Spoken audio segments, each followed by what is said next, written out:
Now, about you. We are happy that FSU hosts students from all over the world. We're not including all the countries, but these are the countries based on what's on your I-20 that are represented in this orientation this morning, at least everybody who registered. So I'd like to know, maybe in the chat box, you can put if anybody is missing. Yeah, like Laura said, okay, send it to her in the chat, and then she'll give you a shout out if we missed any of your countries in this introduction. But it is really exciting that when you're in Tallahassee, especially after we get beyond the pandemic, that you'll have opportunities to meet people at the CGE and also in your departments, not only from the US, but from all over the world.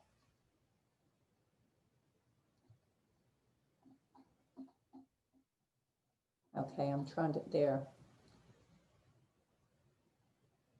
Okay, I guess we're moving on to Laura, and she'll tell you about programming.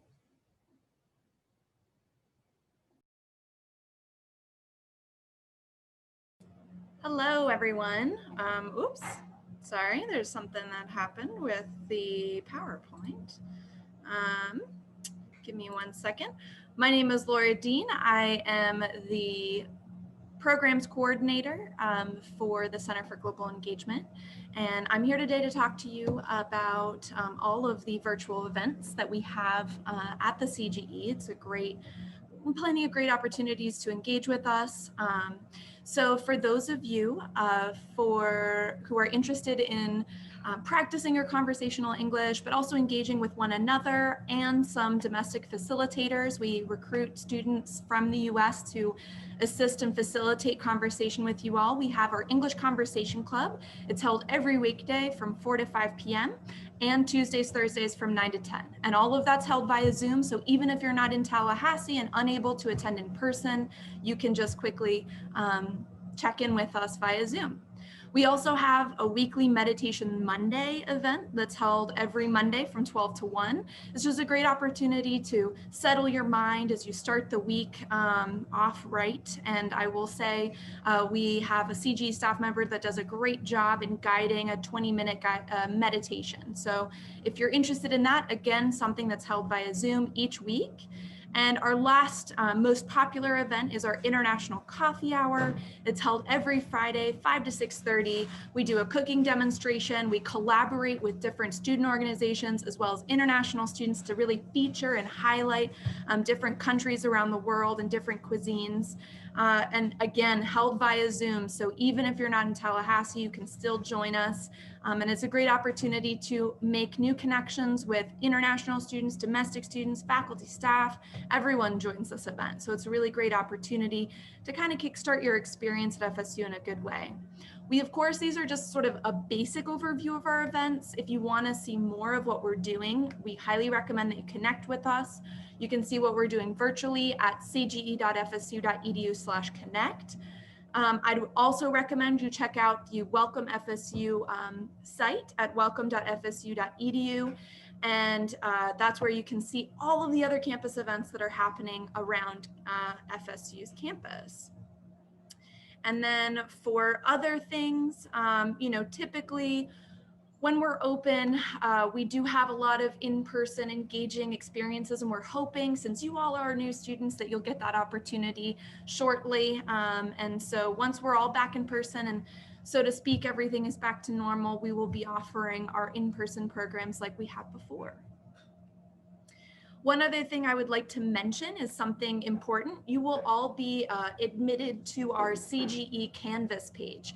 And here is where we will update upcoming programs. We also have this great video resource guide for you where we've connected with different areas of campus that you might find important to learn more about. There's also our newsletters that we send out to you each month with, again, important events and different ways to engage with us. And then, of course, it'll have immigration updates and anything else that you could possibly need from us. It will be housed in this Canvas page. The one thing you will have to do is join. So you will see the acknowledgement of us asking you to join, and we just ask that you do that. And that'll be around mid-January that you'll get that request. So just be on the lookout for that, and definitely recommended to join. In terms of our newsletter as well, like I mentioned, it's sent out at the start of each month, and it's very important that you look it over because it's a summary of everything you need to know as an international student, all of the events, immigration updates, and anything else that you would need for your time at FSU. All right, as I mentioned, the Welcome FSU page, this is where you can find it for all events across FSU's campus. Some are in person with social distancing CDC protocols.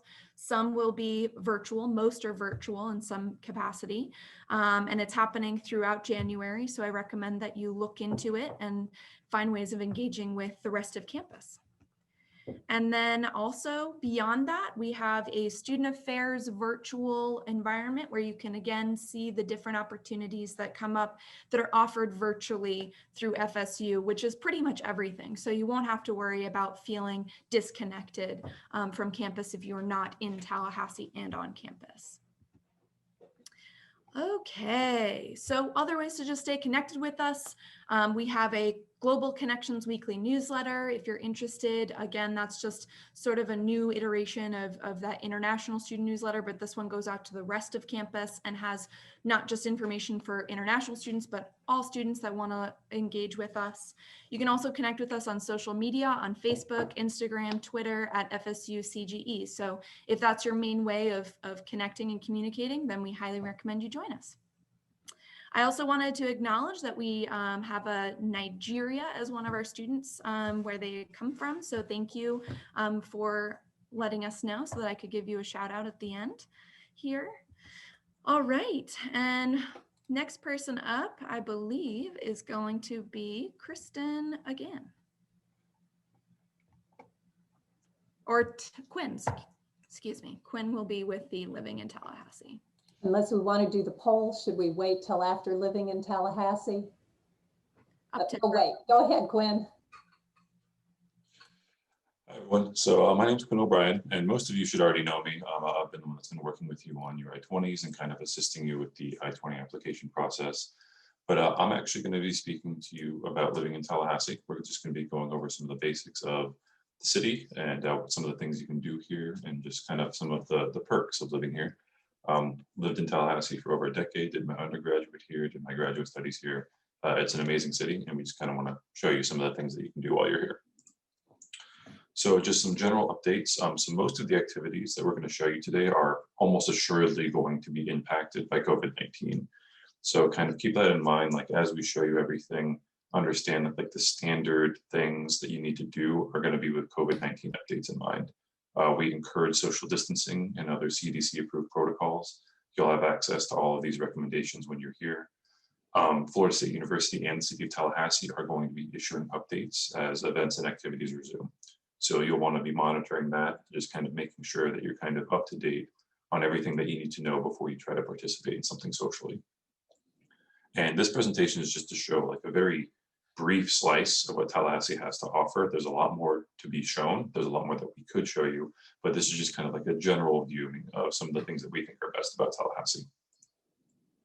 And just as a side note, if you could make sure that you are muted during the presentation, just because while some of us are talking, we can actually hear some of the background noises, and it's just a little bit better for everybody if everybody's muted except for the person talking. So thank you very much. One thing that we do recommend you do right away is you download the MYFSU app. This can be done on iPhone, Android, any platform. And what it is essentially like a one-stop shop for everything FSU related. It has everything from your finances. So if you have to pay tuition, if there are any fees that are still pending, if you need to check out your classes, your academic schedule, class schedule, any tasks that you might need to do that might be resulting in holds being placed on your accounts, things like that. So this is something that you can definitely do before you arrive. And in fact, you're encouraged to do so. Go ahead and get this downloaded and get everything set up and ready to go so that when you do arrive, everything is good to go. So again, it works for pretty much any phone that you have. So we do recommend you do this right away. And just so you know, for everything that we show you today, there's going to be a link down at the bottom, which you can use. You can just kind of see the general place that you need to go to get this information. So Seminole Dining. So we actually just had a bit of a transition. We used to have another provider, and then they switched over to essentially a new dining service that's going to be operating on campus. So because of that right now, the website is actually a little finicky. Normally you would go to this website and it would show you kind of all the places that are available to eat. That website is up and running, but in a limited capacity right now. So I just included the basic website down below, which is just dining.FSU.EDU. But when you go to that website, you can see an example of this picture here. It just shows you the locations around campus and around Tallahassee that are open. It shows you the menus. It shows you how you can order online. It shows you the process of signing up for meal plans, everything that you essentially need to know about eating on campus. So if you are going to have a meal plan, or if that's just something you kind of want to plan your schedule around, definitely go to Seminole Dining and just kind of get an idea about what that schedule is going to look like. One thing that FSU does use quite regularly is the bus system in Tallahassee. So we actually have an excellent series of bus routes. If you live on pretty much any major apartment complex, chances are you're very close to a bus that will be able to get you to campus fairly quickly. There's quite a few routes, there's quite a few different schedules that you can follow. These are the ones that we recommend you use. So you can use Transloc and Star Metro. Both of them are kind of similar. They can track buses, you can plan out your trips, you can see what the routes are, see what the schedule is going to be. So you can find where you're going to be living. You can plug that information into Transloc or into Star Metro. And from there, you can kind of see what the bus routes are going to be and just kind of see how it might affect your ability to get on campus. So we do recommend that you take a look at these websites when you get a moment. You can also go to transportation.fsu.edu, which will include this information here about the buses. And it'll also give you a walkthrough of how you can obtain a parking pass, which is going to be useful if you are going to have a car on campus. If you do have a car on campus, you are going to want to make sure that you get a parking pass. It is an electronic parking pass now. So it's a virtual parking pass that you just need to sign up for, register your car, and then from there, you'll be registered to park in the appropriate spaces on campus. This is just kind of a brief overview of that process. So if it is a white parking space, you're allowed to park there. It means it's a student parking space. If it is a garnet or red parking space, it means that it is an employee parking spot, and you can only park there after the listed hours on there. So most parking spaces that are employee on campus, they stay employee parking spots until around 4:30 or 5:30.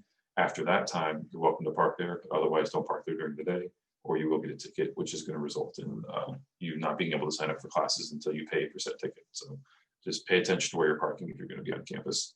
And then these are motorcycle and handicap parking spaces respectively. Okay, very important information. So you are going to want to open a US bank account. This is something that you can begin before you arrive, but for certain banks such as Bank of America or SunTrust, you're likely going to have to schedule an appointment ahead of time in order to open your account. And as we pointed out, there are increased wait times due to COVID-19. So what we strongly recommend is that if you are going to be opening a bank account with one of the so-called big bank accounts, and you know when you're going to be arriving in the United States, you should go ahead and now plan on trying to schedule an appointment to come in and open that bank account after you arrive. So just as an example, if you're going to be arriving in the United States on, say, December 26th, what you can do is you can reach out ahead of time and try to schedule an appointment to meet at Bank of America, say, December 28th. That way, you arrive in the United States, you kind of get everything situated, figure out your living situation, and then you immediately go and you open your bank account so that when the university reopens and our office reopens to assist you with registering your CVIS record, you already have that bank account ready to go so that you can concentrate on things like your social security card and driver's license. So do not use any FSU assigned numbers, such as your MPLID or your FSU ID. That is specific to FSU. It is not going to be relevant for your not going to be relevant for post bank accounts unless you're going to the SunTrust bank on campus. Definitely take 2 forms of ID with you, including your immigration documents. So passport and I-20, we strongly recommend you bring with you, and an initial amount to deposit. So you need to make sure that when you open your account, you have money that you can place into that account so that it stays open. And you can contact us if you have general questions, but we do recommend that you reach out to the banks ahead of time. So if you have an idea about where you want to be opening an account, it's probably best if you start that process, if not now, fairly soon, so that when you do arrive, it is as straightforward as possible. Now, one thing that you can do, one thing that you can definitely do right now, which is a very social distancing and COVID-friendly activity, is enjoying the outdoors. This is actually kind of the perfect time of year to be doing most of this because it's just cool enough that you can get away with not getting too baked in the Florida sun, but it's also not It's not super hot, it's not super cold, it's right in the middle. So this is the best time to be out and about right now. There's tons of great things that you can do in Tallahassee. We have a lot of parks. We're very close to a lot of rivers and lakes. You can do an outdoor pursuits trip through FSU Campus Rec. There's a ton of trails for hiking, for biking, walking dogs, just getting outside. You can join the Recycle Bike program through FSU so that you can get a bike. You can take sailing courses, go to the FSU Res. There's lots of things to talk about, and I'm just going to show you kind of my personal favorites. So this, for example, is a place that my wife and I go to all the time. It's called the ALFORD Greenway. Most people just call it the Greenway. It's a combination of a park and a hiking trail. It goes around Lake Lafayette, which a lot of people use for fishing, kayaking, boating, stuff like that. It's great for hiking, great for dog walking, and just kind of getting outside. It's less crowded than you go to Tallahassee parks for some reason, even though it's fairly close to everything. And it's a very easy route. Like it's not going to be, you're not going to be hiking any mountains in Florida. It's less than 4 miles. It connects to Tom Brown. It's a very, very easy, very pretty hike. And it's just one of the great places that you can go to while you're here. One of my favorite things to do in general, not just in Tallahassee, but in everything, is tubing the ICHETUCKNEE. So if you don't know what tubing is, it's a very, it's kind of a uniquely American thing to do. But you pretty much get an inner tube, you get some friends, you get some snacks and drinks and food and just waters, and you just kind of go to the top of a river, you get in the inner tube, and you float down to the bottom of it. It is lazy, it's relaxing, it's incredibly fun. It's using spring water, so it remains the same constant 72 degrees Fahrenheit year round. It's a fresh spring, it's amazing for summer. It'd probably be a little chilly to do right now, but when it starts getting 80 or 90 degrees, you're gonna really love the idea of just floating in cold water for about 3 hours. So strongly, strongly, strongly recommend that you do this at least once while you're in Florida, because it'll make you want to do it many times afterwards. And probably the coolest thing that FSU has in general is the FSU reservation. Students just call it the Res. It is a massive outdoor lakefront property that's completely free to FSU students.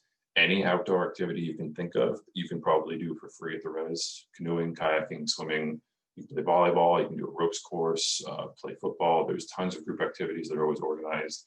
It's set up as kind of like a lakefront beach. It's the closest thing that we have to a beach in Tallahassee.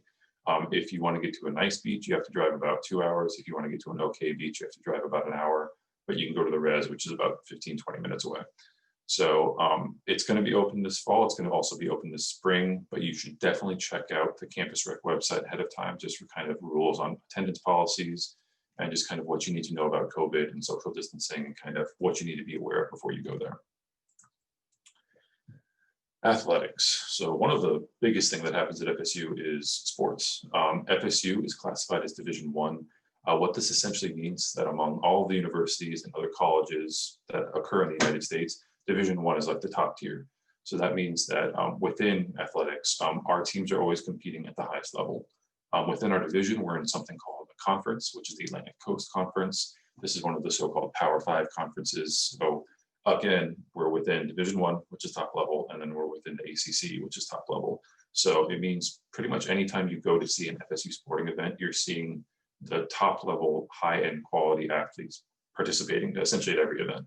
So all athletic events rather are free for our students, save for championships. We end up in quite a few championships because we're awesome. So because of that, if you end up going to see one of our teams at a championship, you might have to pay, just because that's considered outside of the normal realm of competition. We're actually still looking at what the impact of COVID will be on some of our spring sports.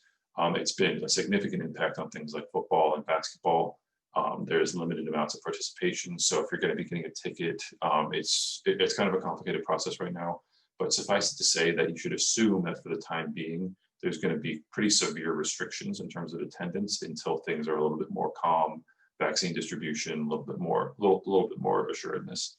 So for now, you can definitely plan on going to see some of our sports teams, but it might just be something that you need to plan for down the road. And these are just some examples. So we've got our women's softball team just won a national championship. Our basketball team is perpetually good. We're looking to be really good again this year.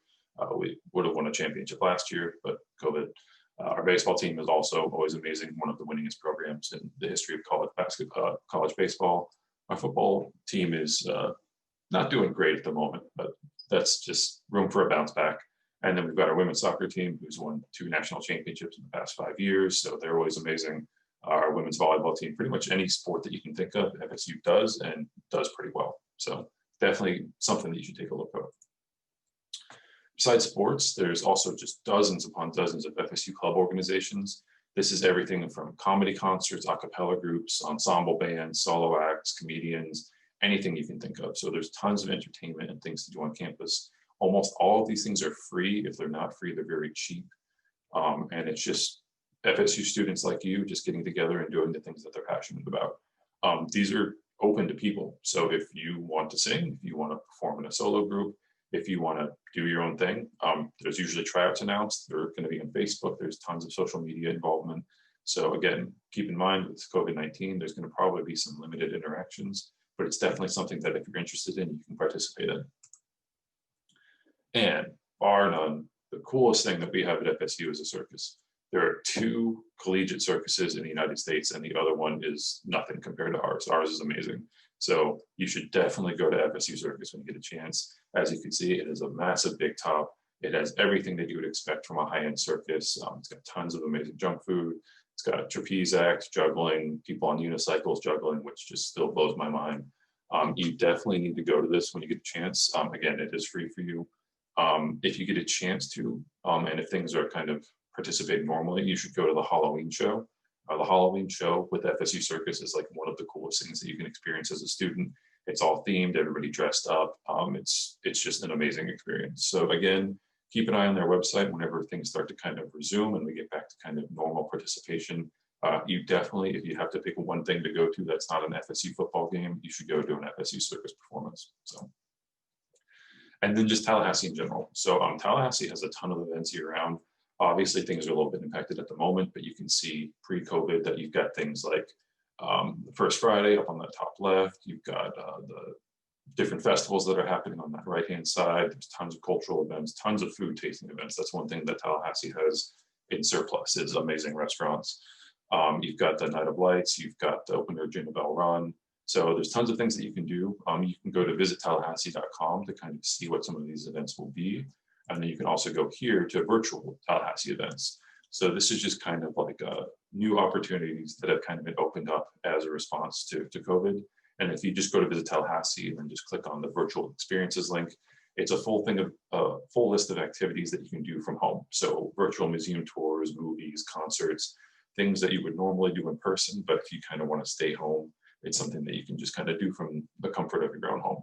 So again, lots of things to do in Tallahassee, lots of things to do on campus. And I promise you that if you just reach out to an advisor and ask us, we'll be happy to give you our opinion. We'll be happy to tell you where the best pizza place is.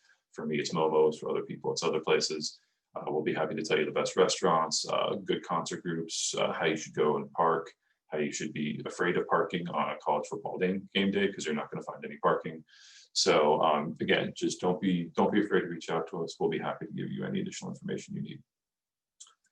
From there, we are actually going to watch a very quick video on cybersecurity. We were lucky enough to get Philip Kramer, who is one of our colleagues at FSU who specializes in cybersecurity. He was generous enough to put together a little video presentation for everybody that just kind of covers the basics of what you need to know and just some general tips and guidance on what you can do once you arrive at FSU. So if you give me just a moment, I'm going to go ahead and go to the next screen, and it should be the presentation that he's provided for us.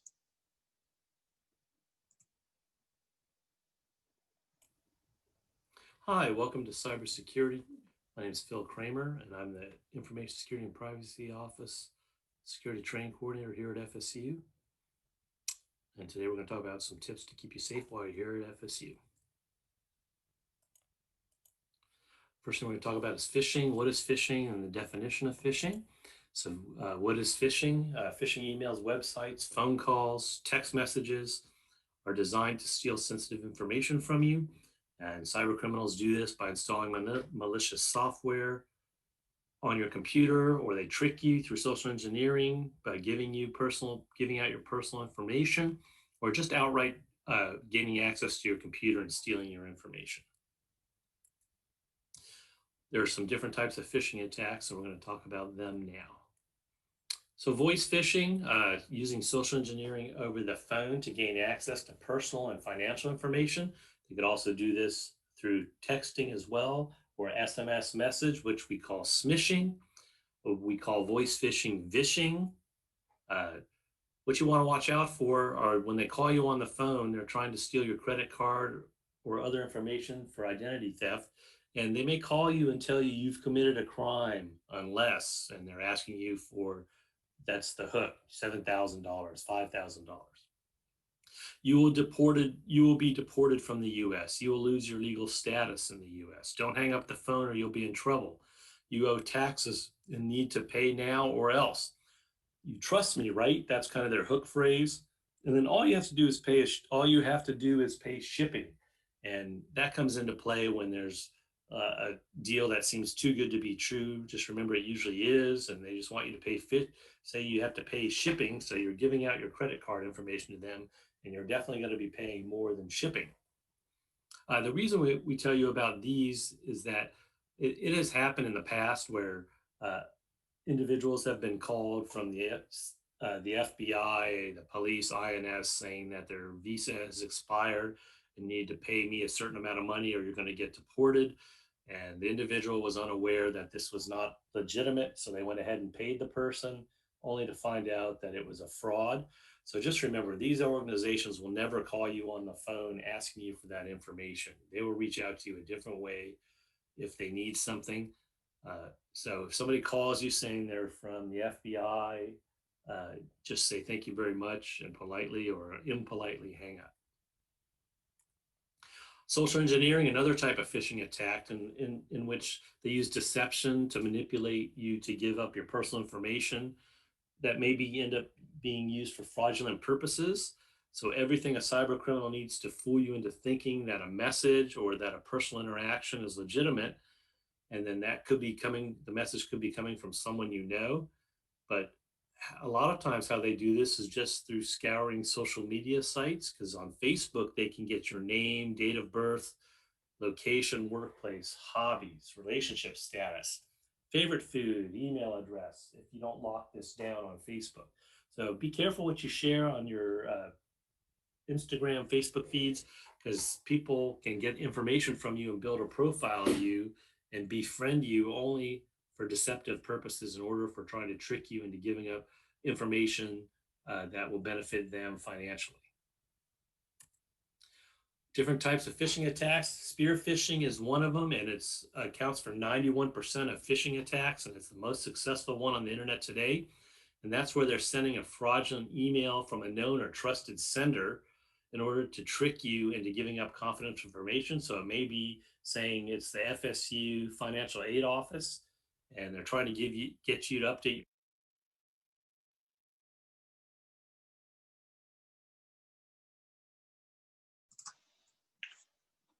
Sorry about that, folks. I'm checking on the video. It looks like it stopped. Give me just a moment to check on this for you.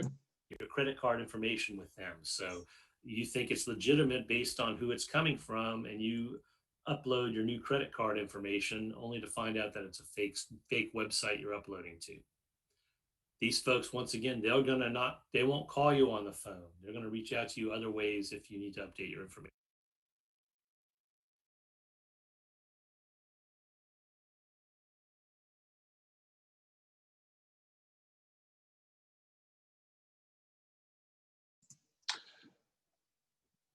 And Laura was just reminding me that while this was being recorded, there were some cutouts in the Wi-Fi. The attacker also gathers that personal information through social engineering to increase the probability of success. So they increase the familiarity with you, thinking that it's going to be legitimate. Clone phishing is another big one that we see. It's where they actually replicate a legitimate previously delivered email and replace that link inside that email with a malicious version of a link, or a link going somewhere else, not to where it said it's going. So you'll see an important announcement from FSU about something, and the email address looks like it's going to www.fsu.edu, but when you hover over it or long click on it, you'll see that it's going to fsu.lt.edu, which is not an FSU website. That is a website that is going to be malicious. They send it to the same recipient address as the original message, and it's sent through an email address spoofed to appear as it's coming from the original sender. So everything looks great It looks like a legitimate email until you hover over that link and find out it's going to not an FSU site. So just be very, very careful with this. And this is what we call link manipulation, which is the strategy in which they spoof that link. That looks like it's legitimate. So it looks like it's going to FSU.EDU, but there's a subdomain in there, FSU.LT.EDU, and that's where it's going to go. It's going to go to the FSU.LT site, and it may look legitimate when you click on it, and it's asking you to update your user ID and password or update your financial aid information, and then now they have you. So look for misspelled URLs or these subdomains. The way you can do this is by hovering over or long tapping on that link to see where the website's going to. And then also your email client or web browser will show the preview of the link in the bottom left of the screen, so you can also look that way. But anytime you see a subdomain, or sometimes it's just a total different website, it may say fsu.edu, but when you hover over it, it's going to webmail.ru. So you just need to be careful when you look at these emails. How do you protect yourself? Just remember, the main thing is FSU will never ask you for your password over email. FSU is not going to call you on the phone asking you for your password. FBI, INS, Social Security Administration, for any information over the phone. So just remember that. If you receive a call like this, like I said, hang up. Also, here are some tips. Delete emails asking for passwords. Never do. Email saying you need to update your password, just delete it right away. You can also send those to our abuse@fsu.edu email address. That's where we gather all these phishing emails and decide whether or not. And if we see a common email going out, we put it on our ISPO website. The address will be later in the slide presentation, into our fish tank, where you can go and look at the phishing emails to see if it's one that you've got that you know is bad. Don't send your passwords, bank account information, or other private information in email or through a link in an email. Always be cautious opening attachments. If you're not expecting an attachment from someone and they send you something, don't feel bad if you check with them and ask them, did you mean to send me this? Because the attachment may be installing malicious software on your computer when you click on it. So you need to be careful. Always contact the bank, credit card, or company with whom you're doing business. If someone from there calls you saying there's something wrong with your credit card, you want to make sure someone didn't find out you bought something from a certain website and is calling you to get your credit card numbers so they can use it for their personal gain. Hover or long tap links in the emails to make sure that the URL in that email is going to where it says it's going. Always look for that HTTPS and a lock icon in the website address bar before you enter any private information into a website form. If it's asking you for credit card or password information, if it doesn't have the HTTPS or a lock, that means it's not secure and you're sending your information through the internet in clear text that can be captured. This show, if it has the HTTPS and a lock, it means it's encrypted. So it's being guarded.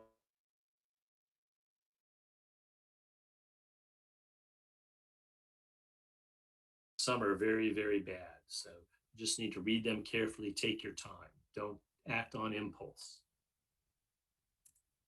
Here are some additional resources we have available for you.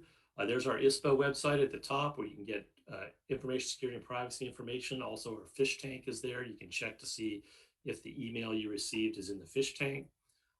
Another good one is the consumer.ftc.gov with all the phone scams. They update that regularly, talking about people calling about COVID virus relief, for example, and it's a scam. They try to get you, give me your credit card so I can send you the money. And all of a sudden you give me your credit card, but they're not sending you money, they're taking your money. FBI.gov is scams-safety/fraud, great site. Find out what fraud attempts are out there as well. ITS also has resources that are available to the international students. We have Office 365 that you can download for free. There's LinkedIn Learning, great resource where you can not only learn computer courses, but there's other things, project management, program management, etc. Student computing support is discounted and has on-campus software support for your personal computer. We have FSU secure Wi-Fi all over, free Wi-Fi service. We have the service desk that's available for you at help.fsu.edu, and you can get more info on the ITS resources at the its.fsu.edu/students website. We also have a Twitter at Florida State ITS, where we send out information that's going on and tips and tricks to keep you safe as well. Here's my contact information. Please feel free to contact me at any time if you have any questions.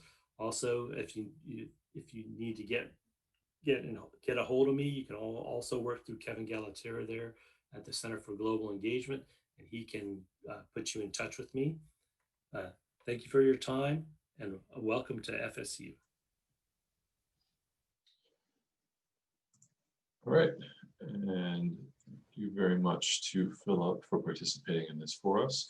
And again, it's one of those things, I'm going to leave this just up on the screen so that if you want to take a picture of it or just write down the information, you can obviously reach out to him if you have any questions. And then the ITS help desk in general that he described is an amazing resource. So if you have any questions or if you run into any technical issues, they are excellent towards helping you towards that.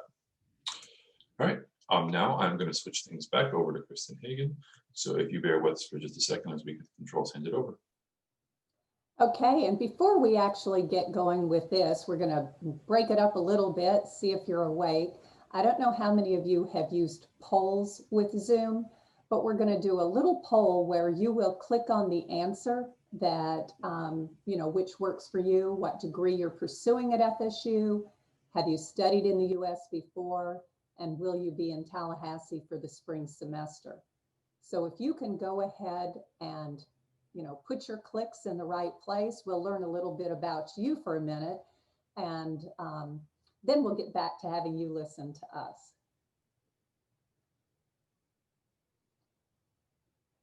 I don't think you see the progress in the polling until we end it. Right now, there's about 30 seconds left. If more of you can go ahead and put your votes in and your responses, then we'll share it with you so you'll be able to see kind of what kind of group you are right now.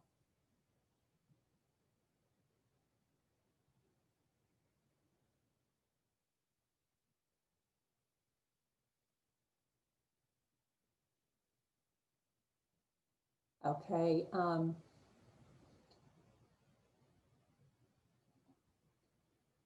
I think it's slowed down enough.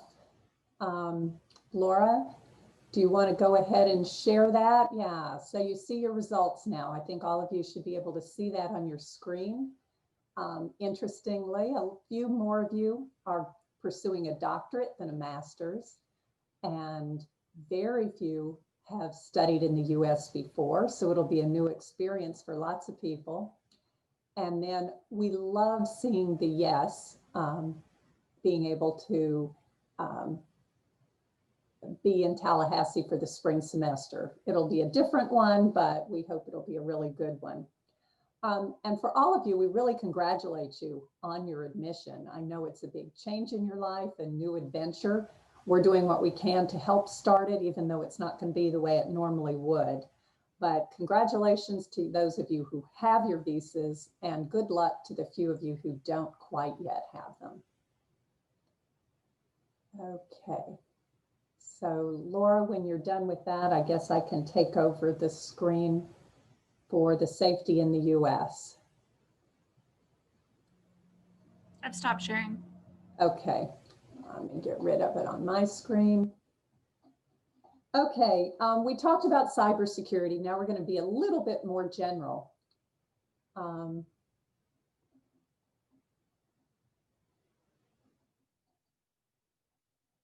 Okay, I'm trying to.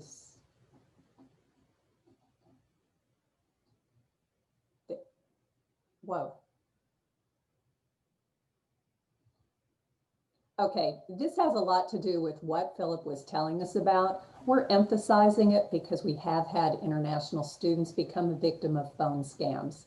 A new one that SEVP, which is the office that manages SEVIS, just let us know is that some scammers have managed to imitate the actual phone number to the SEVP response center and are contacting students. So because you care so much about your legal status in the US, you're an easy target for scammers who prey on your vulnerabilities. So be suspicious. Come to our office if you get a call and you're worried that maybe it's real. It probably is not. So contact us, contact the FSU police. They're right on campus, or a trusted advisor if you're uncertain. We one time had somebody's roommate push her to contact us. And sure enough, the call was absolutely a scam. So she hung up. We had a student come into our office with the scammers on the other line. He handed the phone to us and we were able to hang up. He was so worried. So we're emphasizing this. Pay attention to it. Know that government agencies are not going to threaten you. Ask for your money. Ask for your credit card. There's lots of information about this online too. The FSU Police Department is actually an office on campus. They have a building there. There's police.fsu.edu. They have a very easy to remember phone number if you have general questions and want to ask them. They also provide training and resources for students. You can see on the screen the kinds of things they do: drinking and driving, active shooter training, sexual violence prevention, what is stalking. You can register your personal property in case of a theft or loss. For example, if you have a bike and are using it for your transportation, you can register it so that if it does turn up stolen and someone finds it, they can trace it back to you. There's also crime maps showing Tallahassee.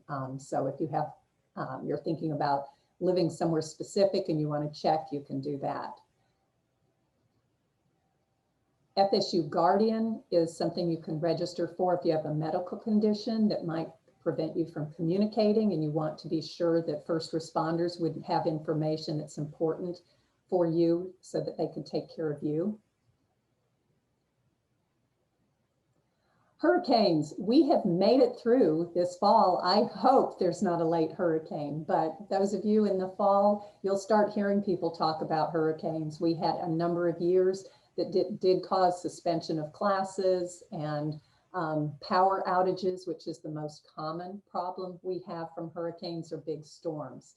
So this presentation is going to be recorded. You can go back and look at these things later. Fortunately, this is usually not an issue in the spring, and we'll hope it stays that way. Student conduct. You represent FSU, whether you're on campus or off campus, and there is a student code of conduct that is really separate from academic honor policies and things you need to do academically. So there are expectations of how you interact with other people: gender interactions, discrimination, sexual respect, substance abuse. All of those things matter as you represent FSU. So like I said, it's on and off campuses. The university makes resources. No More is a campaign I think students actually started that helps students understand what is sexual misconduct. I'm going to show you the screen for report.fsu.edu in a minute so you can see what you can report using that mechanism. Violations of the Student Conduct Code can result in your being suspended. So there are academic consequences to student conduct violations. It's important to know that victims aren't blamed. It is okay to report and get help. What we mean at the bottom when we say that your CGE advisors are not confidential, it means that if you disclose something to us that is sexual violence or abuse that you're experiencing, we are going to have to not go tell your friends and tell everybody else. That's not what it means by not confidential, but we need to let the university resources know so they can reach out and help you and address it. For confidential help, if there's something you need to talk about and you really don't want it shared, you would talk to the victim advocate, the University Counseling Center, University Health Services, And then outside Tallahassee, there's a refuge house and legal services. We really are a community on campus. It's almost like our own city with resources. Okay, this is the website. You would just go to report.fsu.edu, and you can see there are a variety of things that you can report on.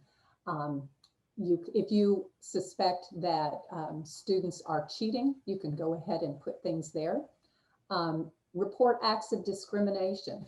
We have had students who felt like they were targeted because of their nationality. And if you're uncomfortable with that, or if you see it happening with someone else, you can go online and submit that report. We wanted you to see that website. And also, if there is ever an immediate emergency, remember 911, and you could also call the police if it's not a life-threatening emergency. COVID-related information. A lot of you are already accustomed to these things and have probably heard that Florida may not be as strict as where you're living right now, but we really do expect you on campus to wear masks at all times in your public. You'll see that there are lots of limitations of what's going on, including your schedules, which a lot will be remote or online. So follow these precautions. Remember emergency contact, that's here. If you want to come back to the presentation recording, you can write some of those down. During the 2-week break when we're closed, our front desk phone number, that 850-644-1702, anybody who calls it would listen to the message, and at the end we will have a phone number. If you are, that's for like Customs and Border Protection, if you're having trouble at the airport and they can't locate something about your SEVIS record, that's a phone call that would be an emergency during the break. Otherwise, you shouldn't have any trouble with your electronic printed I-20. Be sure you print it out and you have the paper version with you that you've used for your visa. But we don't really expect any problems, and we will be casually checking our email over that break, but won't be working regular office hours.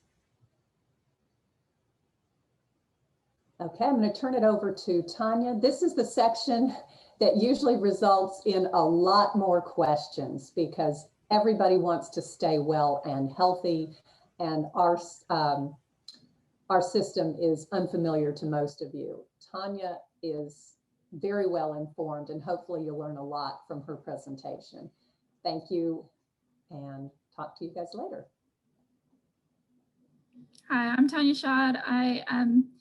I do some of the tech work behind the scenes. I put together that I-20 application. Hopefully that worked out for you.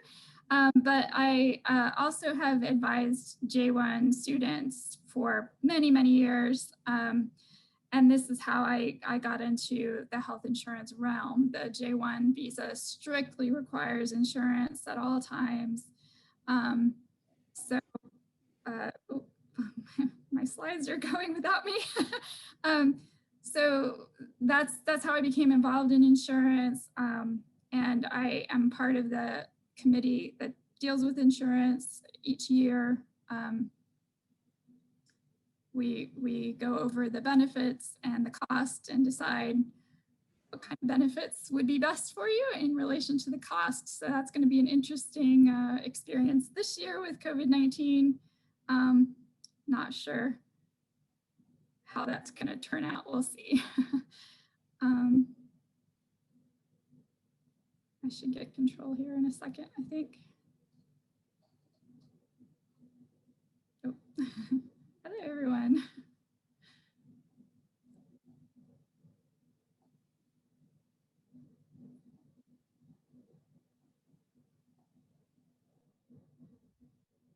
Quinn's just sharing control of the PowerPoint with me, so bear with us for a second.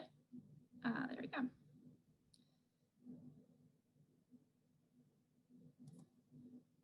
Oh.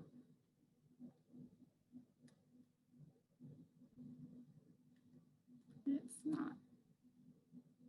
Oh, it's taking a second. Okay. Anyway. During the pandemic, it's very important to have insurance. It's also a strict requirement of state law for F1 students as well. So this is why everyone has insurance purchased already or the process.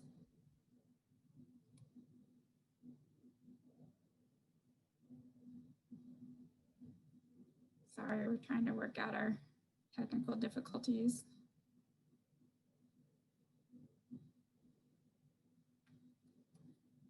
It's not letting me click.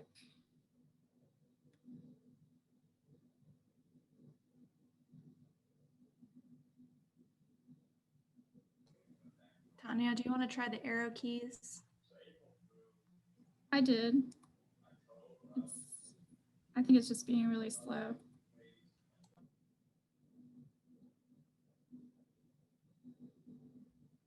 Really, really, really slow. There we go. Okay. So I wanted to talk about the health center first. They are really your experts on healthcare. This is where you're going to want to go for all of your non-urgent healthcare needs. So I'm not sure what's happening.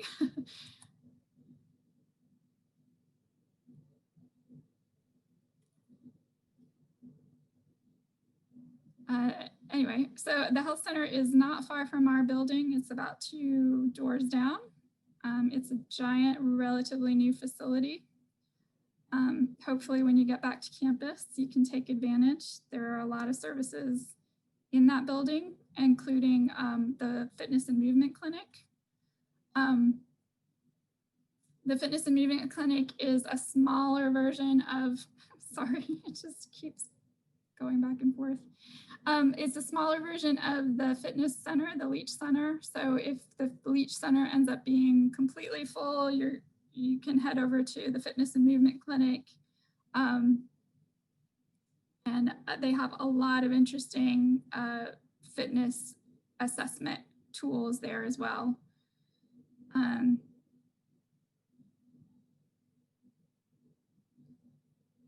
Sorry, I'm not sure does Quinn want to take control back? I'm not sure what's happening. So what we can do is I can just go ahead and have control, and you can just tell me to move to the next slide if you'd like, Tanya. Yeah, that's great. Thanks. Okay, so give me just a moment. Yeah, give me just a moment. I'm just going to go ahead and take back control, and then give me just a moment. Okay. Sorry about this, everyone.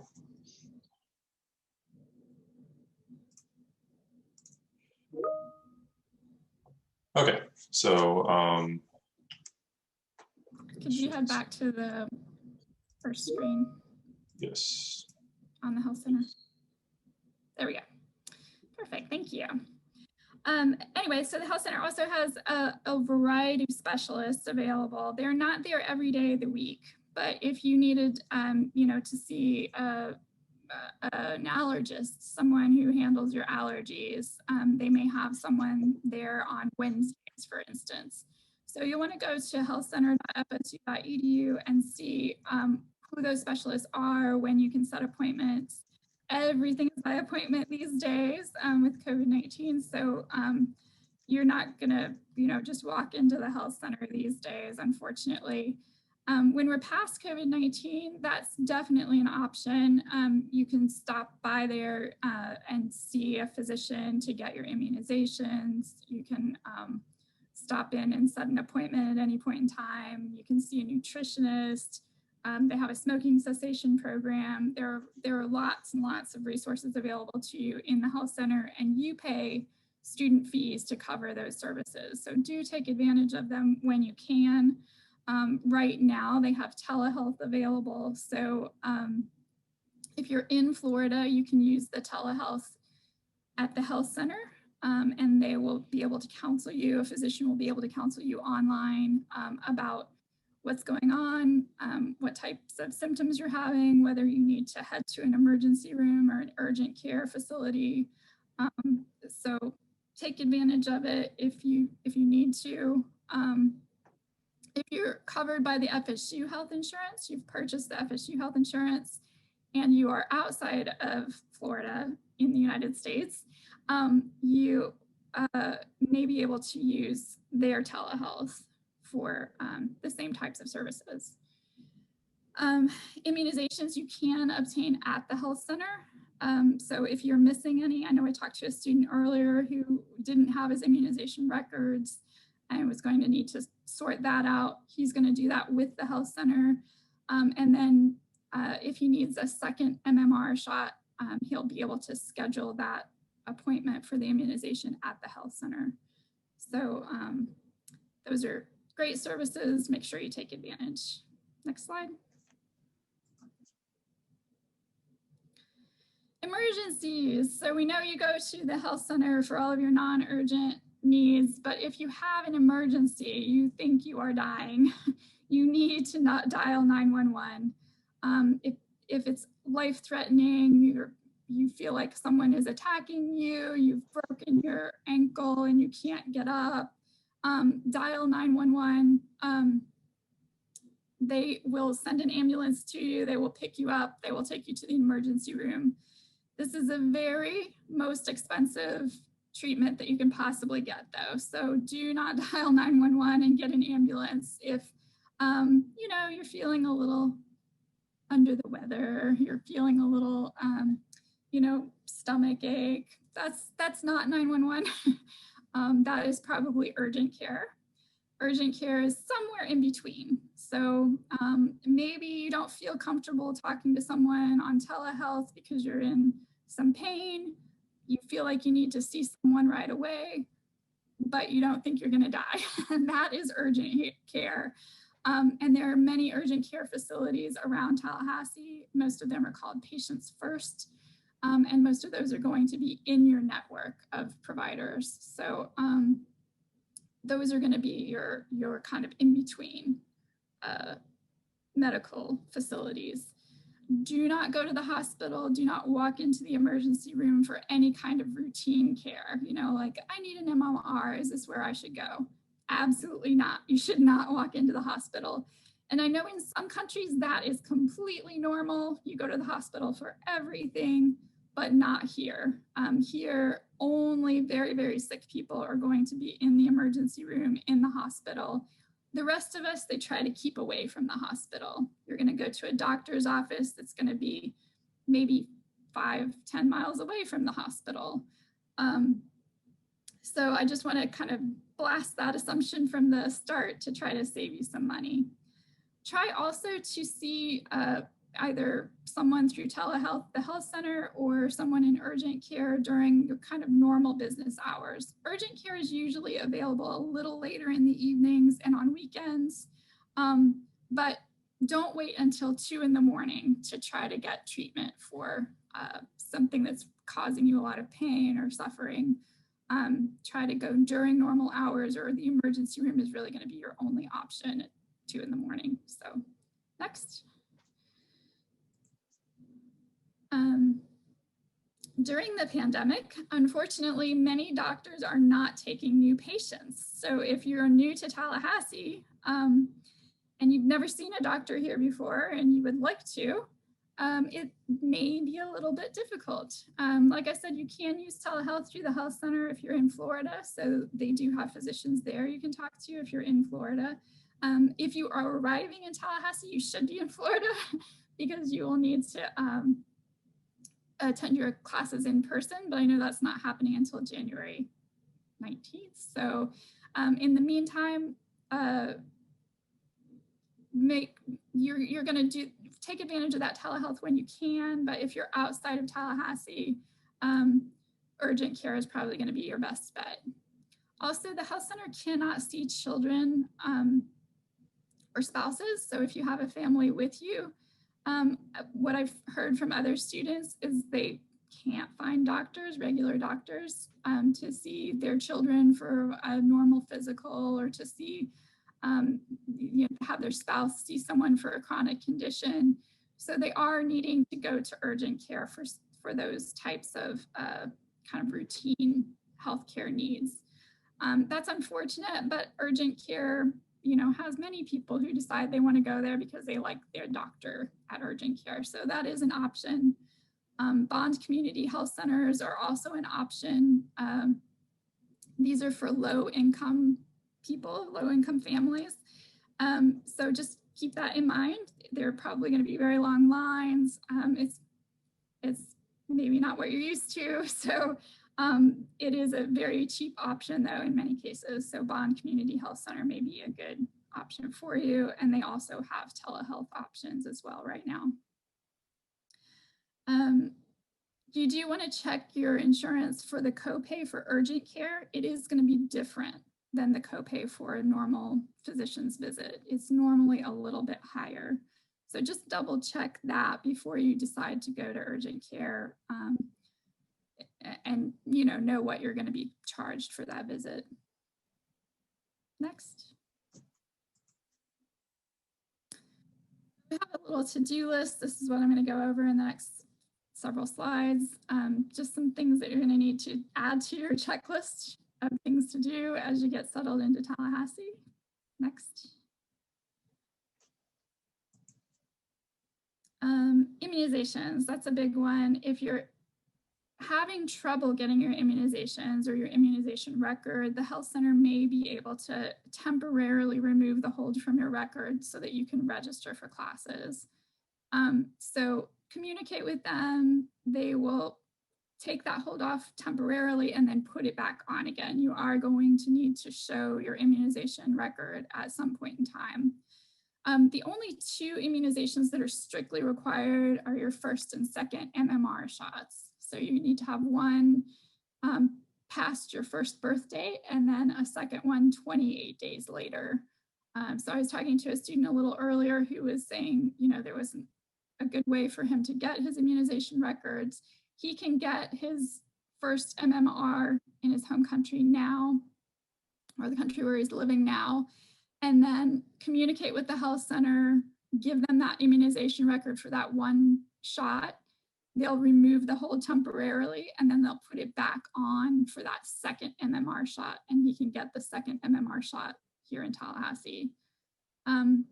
If you have the FSU health insurance, those immunizations through the health center specifically are covered at 100%. If you have another type of insurance policy, they probably are not covered at all. Again, do be sure that you are scheduling an appointment for those immunizations. Don't walk in. That's probably not even an option right now. And one thing you want to keep in mind with the immunizations too is that many of the blanks on that form are optional. So you can say, I don't really have time to get a 6-month series of hepatitis shots right now, and I haven't gotten them in the past. I don't want to get those shots. And you can just sign it, and that's it. You've met that requirement. You can use your FSU insurance at a later time to get those shots if you'd like to. Signing that waiver doesn't really mean anything other than I don't have proof that I haven't gotten the hepatitis series. That's all it means. Next. Do be sure to review your insurance policy. And I know this is challenging. I review insurance policies all the time. They are boring, they are long, and there's a lot of jargon. But it is important to know what you're buying. You will have to buy something, and they're very, very different. So even though two different plans may meet the Florida requirements for insurance, they're not going to offer you exactly the same types of benefits. So for the FSU plan, you'll go to uhcsr.com/FSU. That goes directly to our FSU policies. And there is a link there to view your plan brochure. Make sure you're looking at the international one. It is better than the domestic one because you have a requirement for a higher level of co-insurance than domestic students do. So international, look at the plan brochure. And then if you've purchased some other alternate type of insurance, you're going to go to that insurer's website and look for one of these PDF brochure buttons. Click on that and it should give you everything you need to know. Do look at what you'll pay for the insurance when you use it. That's called the benefits summary, and that's going to give you kind of a breakdown in a chart of, when I see a physician, it's going to cost X amount, or when I go to the hospital, it's going to cost X amount. It's going to do that for just about everything. Check on the eligibility. If it won't cover you in semesters that you aren't enrolled, ask more questions. That's not great. If your dependents can be covered under your policy, you're going to want to know the benefits for your dependents, if they're different than yours, for instance, those types of things. And check on the provider network for Tallahassee. Make sure that if you need to see a specialist for something, that person is going to be, or that specialty is going to be available in Tallahassee for you. Next. So in-network versus out-of-network is a very weird concept. Basically, it boils down to there is no system of healthcare in the US. No organized network of healthcare in the US that's managed by a government agency or anything like that. There's of course regulation and oversight of basic sanitary conditions, things like that, but there's no management of the costs for healthcare. So what steps in place is the insurance company setting up their own system. And each insurance company does this. So it's a little bit bizarre, but the insurance companies actually go to each and every healthcare provider, give them a gigantic list of possible things that could happen, possible treatments, services, and say, will you take $250 for this type of x-ray technician? And that x-ray technician says, yes, yes, yes. And they become an in-network provider by signing a contract with that insurer. And so this happens with everything.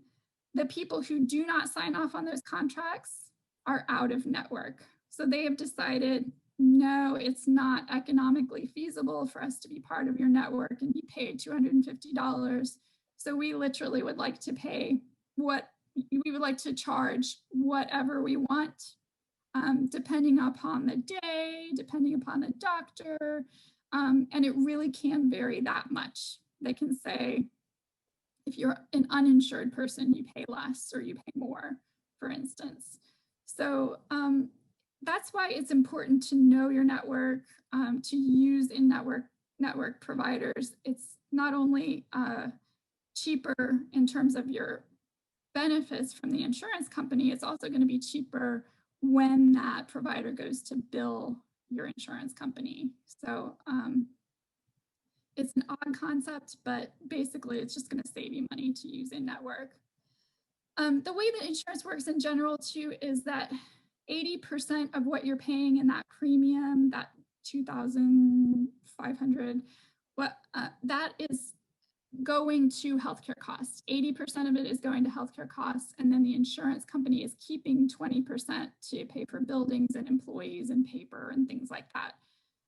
So just keep in mind that the majority of what they're bringing in your premiums is going right back out again. There's no government agency that's covering uncovered costs.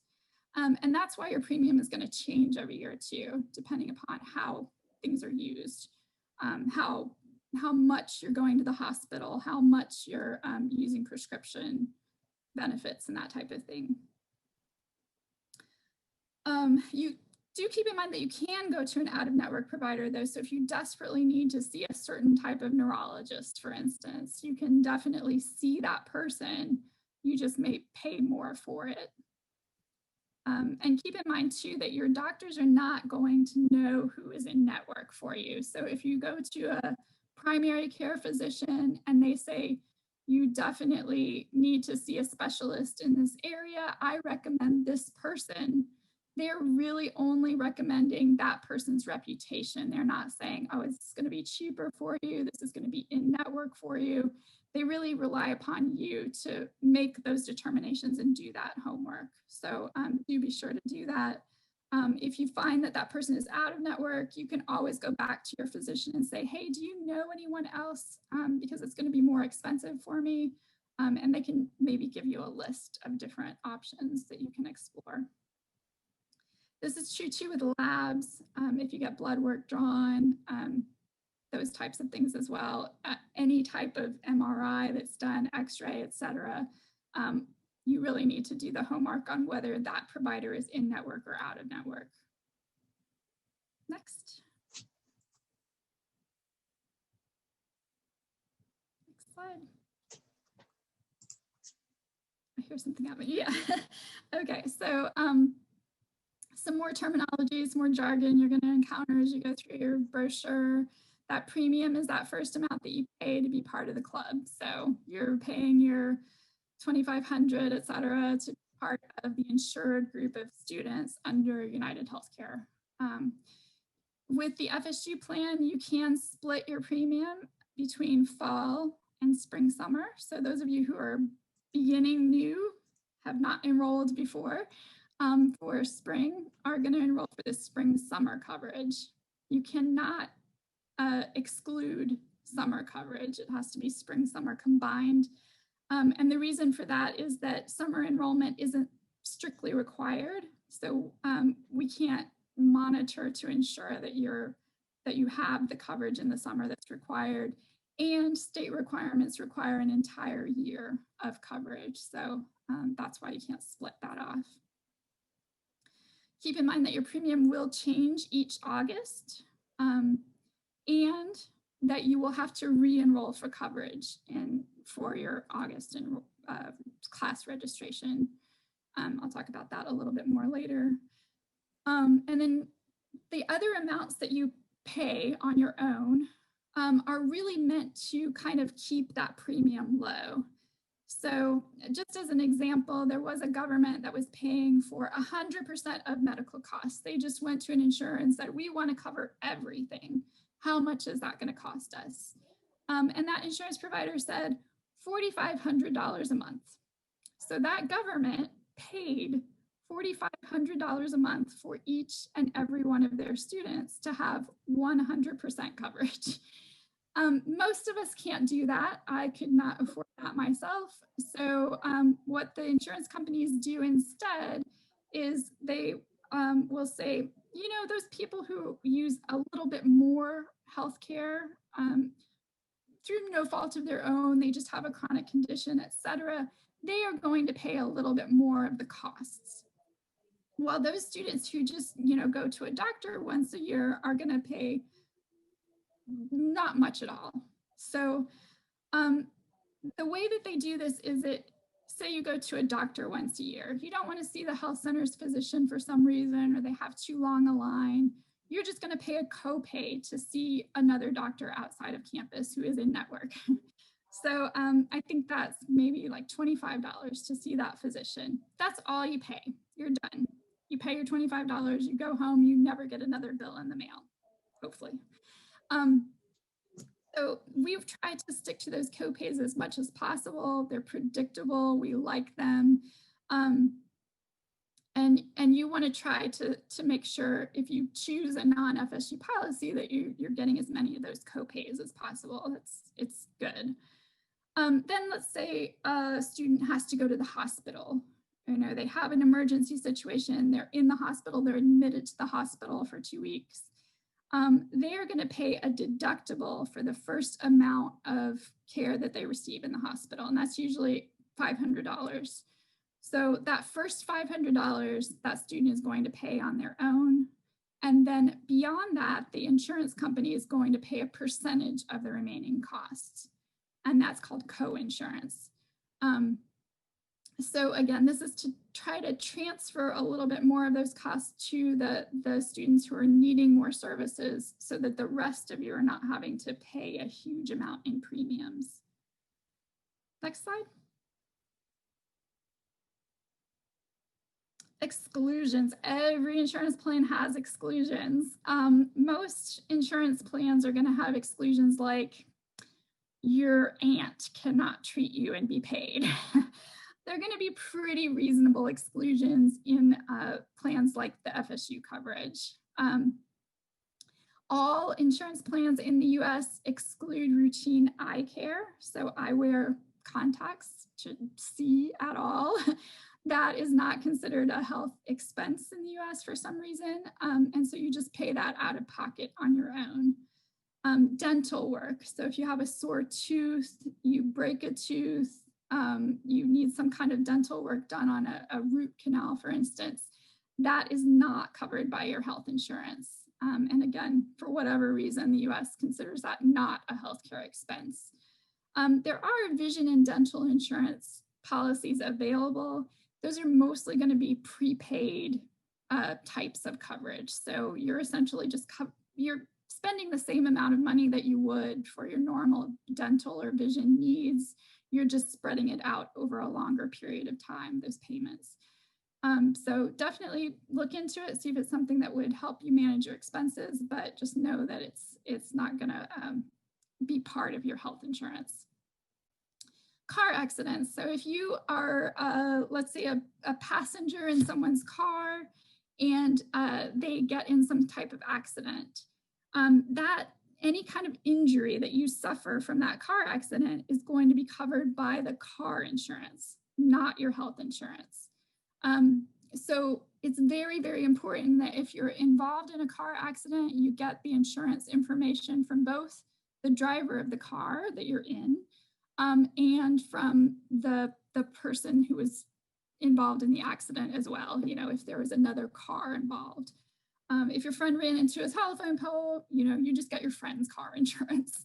And those healthcare costs are going to go to your friend's car insurance. If you ended up in the hospital and you gave them your health insurance, the health insurance is actually going to deny those claims and say, you need to have this charged to the car insurance. So that's why it's a good idea to just take a picture of your friend, the other driver's car insurance as you're at the accident. Work injuries. So if you're an assistant, if you have a graduate assistantship, you are going to go to your supervisor, go to the HR rep in your department and say, hey, I got into this accident at work. What do I do next? And there's a process to get those kinds of costs covered by an insurance called workers' compensation.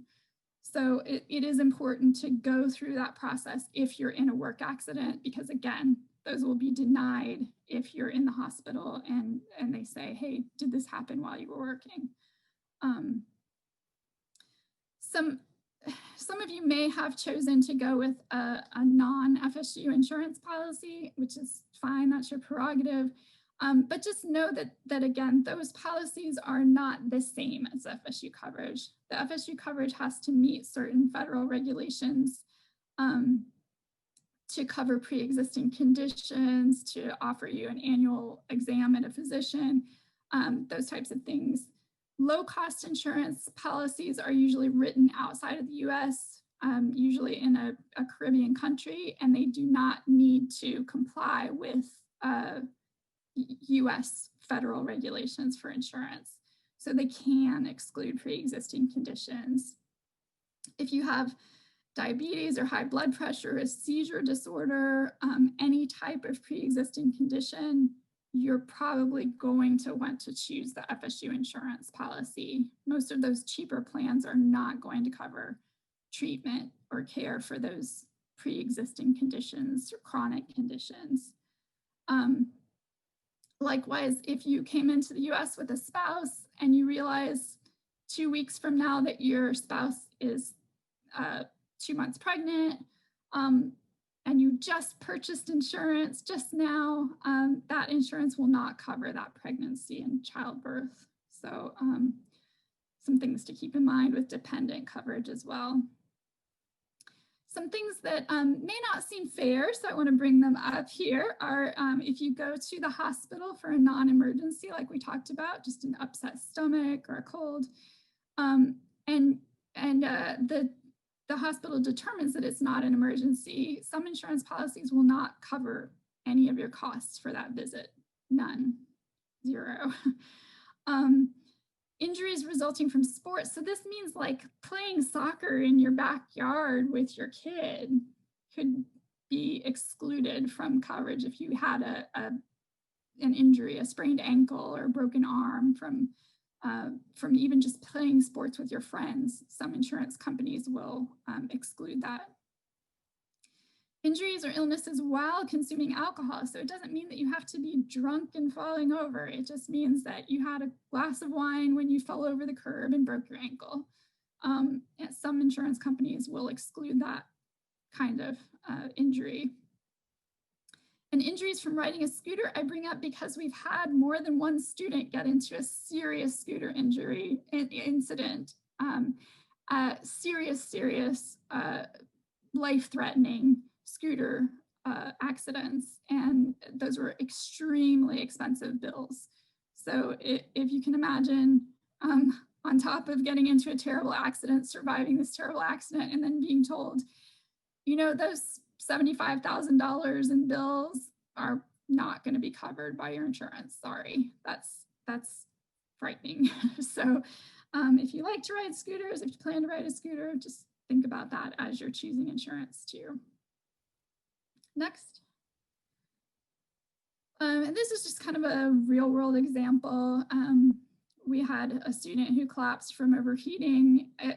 You won't notice that now, but in the summer it gets really hot and humid. People forget to drink enough water and they pass out. It happens. So let's say they passed out, were put in an ambulance, taken to the hospital. These are just some kind of rough estimates of bills. So an ambulance to the hospital is going to be somewhere between $1,200, $1,500. The emergency room services, just to like be put into a room, order the doctor, order the tests, etc., $500. A doctor to come and visit you and give you an assessment, that's another $500. CT scan, X-ray to make sure you didn't have a stroke or aneurysm, $1,600. Blood test to make sure you don't have something else going on that's more serious, $200. So let's say the total bill is $4,000. Of that, if you had the FSU insurance, you would pay a $500 deductible because you weren't admitted to the hospital. They just said, oh, you were a little overheated, drink more water, let you go. So $500 deductible, a $350 copay for that emergency room visit, and then 20% of the remainder. So your total bill would be a little more than a quarter of the cost. So just keep in mind that for those big types of injuries, illnesses, the insurance will reduce your bill, but it's not going to eliminate it entirely. Next slide. Let's say you went to an out-of-network hospital. So you were in California and visiting a friend and you ended up in the hospital. Ambulance takes you to whatever hospital is closest, that's out of network. Let's say that those out of network providers charge the same thing they would have to an insurance company. It's not common, they usually charge more, but then you would pay a $1,000 deductible. You would pay that $350 copay, and then 30% of the remaining costs. So that's more than half of that bill. So again, that's why you want to look for in-network, and it's also why you want to stay out of the hospital for non-emergencies. Definitely go to the hospital if you pass out. If you pass out and you don't know why, go to the hospital. But just keep in mind that it's going to be a big bill. Next.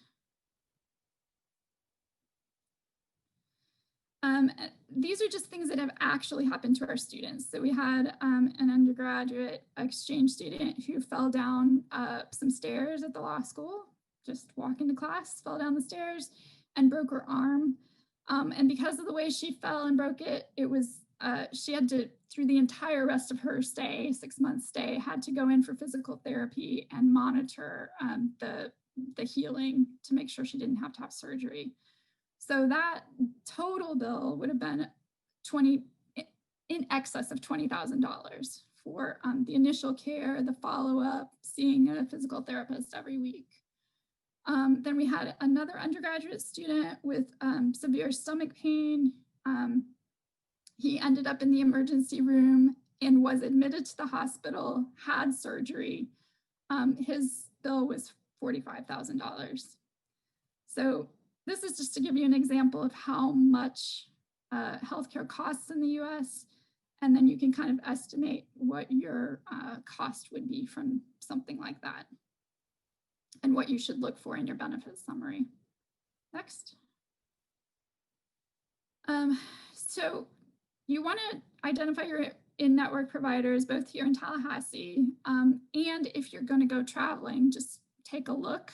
Last time I went to Italy, I looked at in-network hospitals while we were in Italy, just to be on the safe side in case anything happened. And if you know those things in advance and you happen to be conscious while you're in an ambulance, you can say, oh, please don't take me to this hospital, take me to the one that's in network.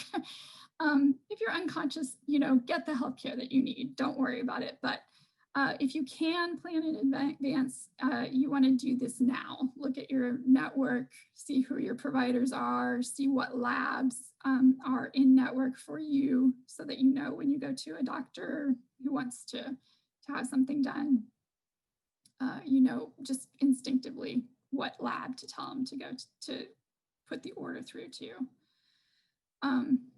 Next. Your insurance card, you want to have a paper copy of your insurance card with you. So don't rely upon it being in your phone somewhere, being in an email somewhere. Print your insurance card, put it in your wallet, purse, backpack, something that you have with you all the time. Because if you are in an accident and you end up in the hospital, they actually will rifle through your things sometimes and try to find that insurance card. And you should be able to just pull it out, your insurance card and your ID, and give it to them in the hospital if you're, again, conscious. And then all of those bills for that care will go directly to your insurance. If you don't have your insurance card with you, all of those bills go to you personally, and then you have to ensure that the claims are filed in a timely manner. If they're not filed in a timely manner, they could be denied, and then those healthcare costs belong to you. So this is why you want to have that insurance card with you all the time when you're in the US, paper copy all the time. And then be sure that if you do have a scheduled appointment with a healthcare provider, a lab, et cetera, you also have your ID with you. So ideally your driver's license or Florida identification card. Passport would work too. Something with your photo on it and your name that matches your insurance card, because they want to be sure that I'm not using your insurance to go and get healthcare. They don't want people cheating the system, in other words. So do be sure that you have those with you when you're seeing a healthcare provider. Next. And one thing you may want to consider is just saving a little bit, if you can, for healthcare costs. Maybe just putting aside a little bit every month. And then if you do have to go to urgent care, you have a little bit put aside for that copay. In most cases, if you don't have your insurance card, like I said, you'll have to deal with those claims. Be sure you know what the claims process is too. That's going to be, again, in your brochure. If your provider doesn't take your insurance or doesn't have the information, you want to know what you need to do next. And go ahead and do that now. Why not? If you can't afford to pay your healthcare costs, you have like a $10,000 bill, and you're just a poor student with a graduate assistantship.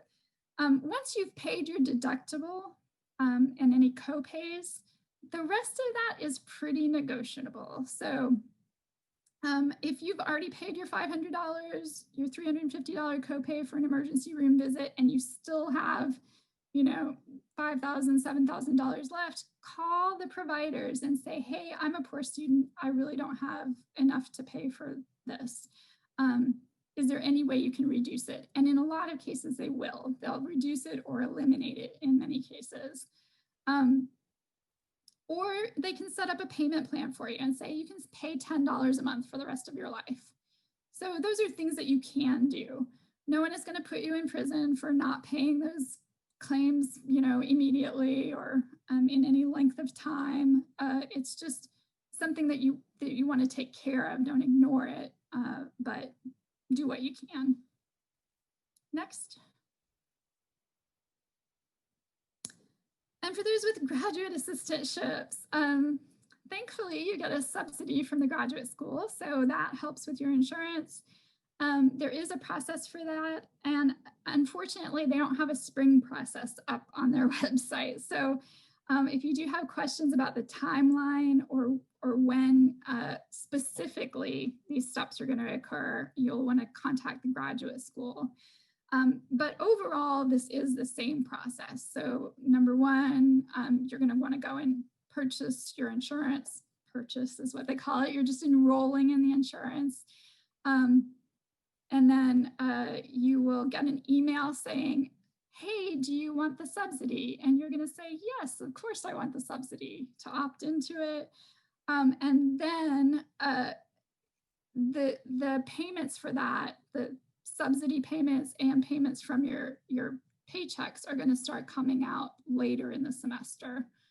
So it's not going to happen immediately. That charge is going to stay on your account for a little while, and that's fine. Do not pay it. If you have a graduate assistantship, do not pay the insurance bill. It's going to come out of your paycheck, anything that's not subsidized. If it's well into the semester and you still have that charge on your account and you haven't seen things coming out of your paycheck, you definitely want to contact the graduate school. But this is the overall process, and they manage that. The graduate school manages that, not us. So you can definitely go to this website to get the whole rundown of what you can expect. Next.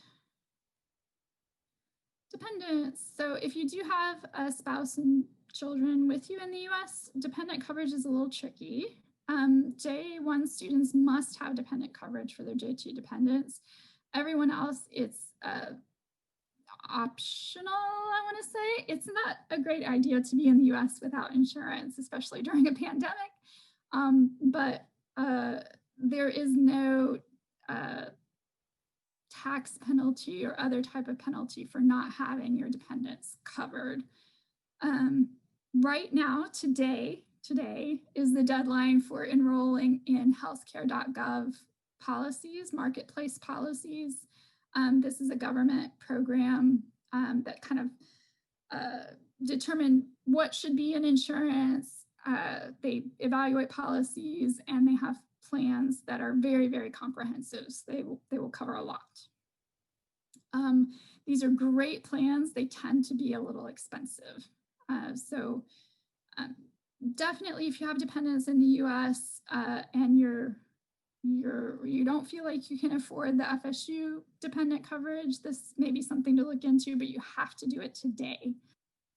You won't be able to get it for 2021 if you don't enroll today. Enrollment deadlines usually come up in November, December. So if you decide to transition onto a government plan or a government sponsored plan later, you can do that for 2022 in November, December of next year.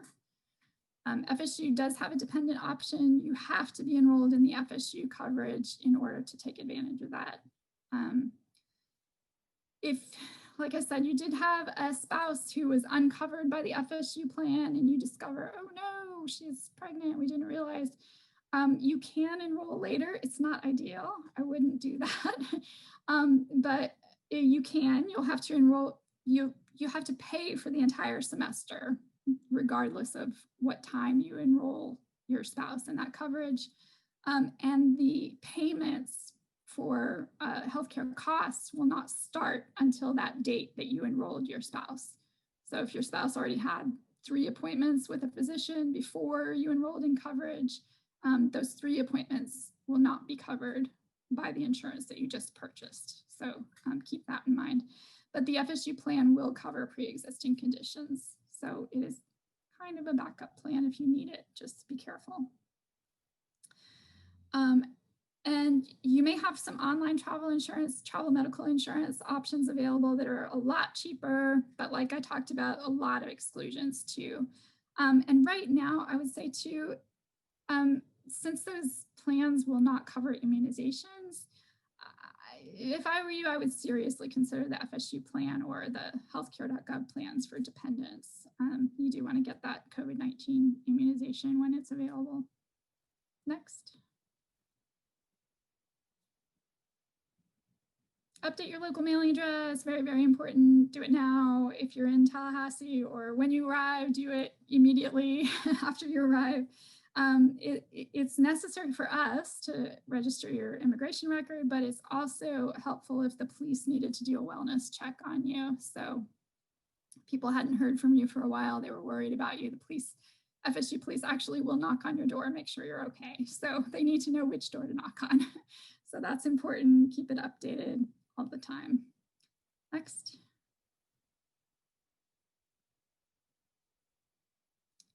And then anyone living on campus, you probably know by now, but you need to be tested for COVID-19.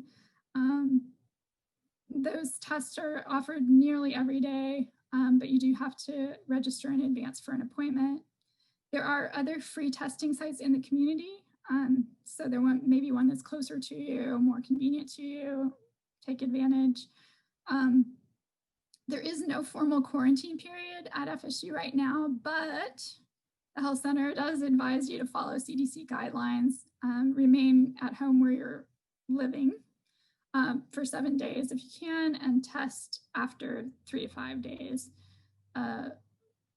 Always social distance, wear a mask, watch for symptoms, stay at home from in-person classes if you're ill or exposed to a COVID positive person. But do be sure to communicate with your instructors about those absences. You know, don't just assume that they will assume you are dealing with the COVID-19 issue. So do be aware of those requirements to communicate as well. Next. That's it for me. Thank you very much. I'll turn it over to Jared. All righty.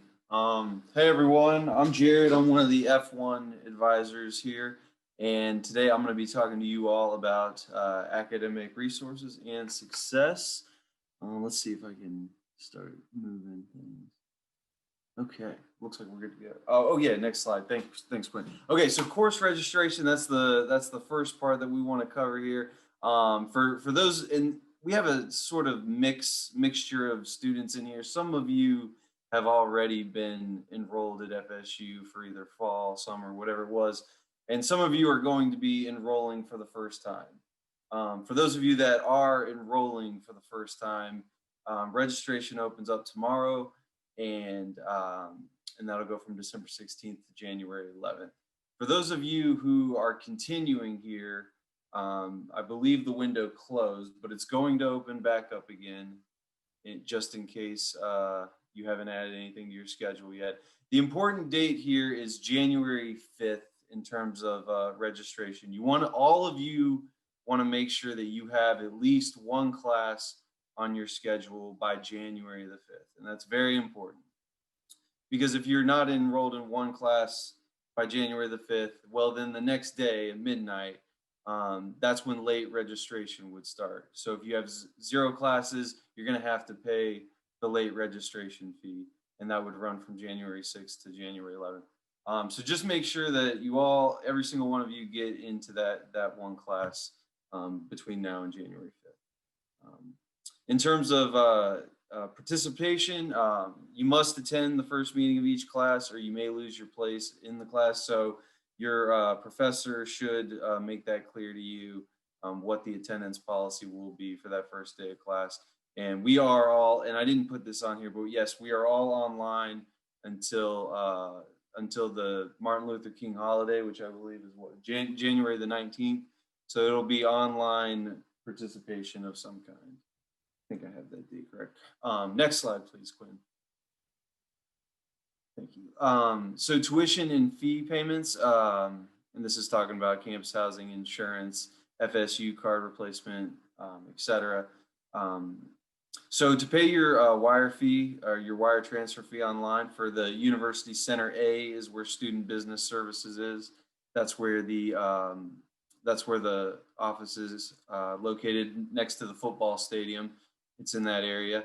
That gives you information. That link right there will give you information on making the wire transfers. For graduate assistant payment plans, you want to be in contact with them about exactly how those installment plans will work. Agency billing, for those of you who are doing third-party billing from a government or an international organization, something like that, that's due on the 5th day of classes.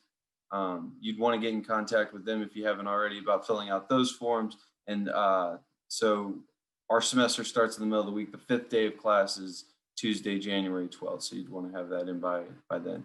The regular payment deadline for all of you is January 15th, Friday, January 15th. That's when you will be tied to your payments and they'll be required to be paid by then. Okay, thank you, Quinn. Next slide.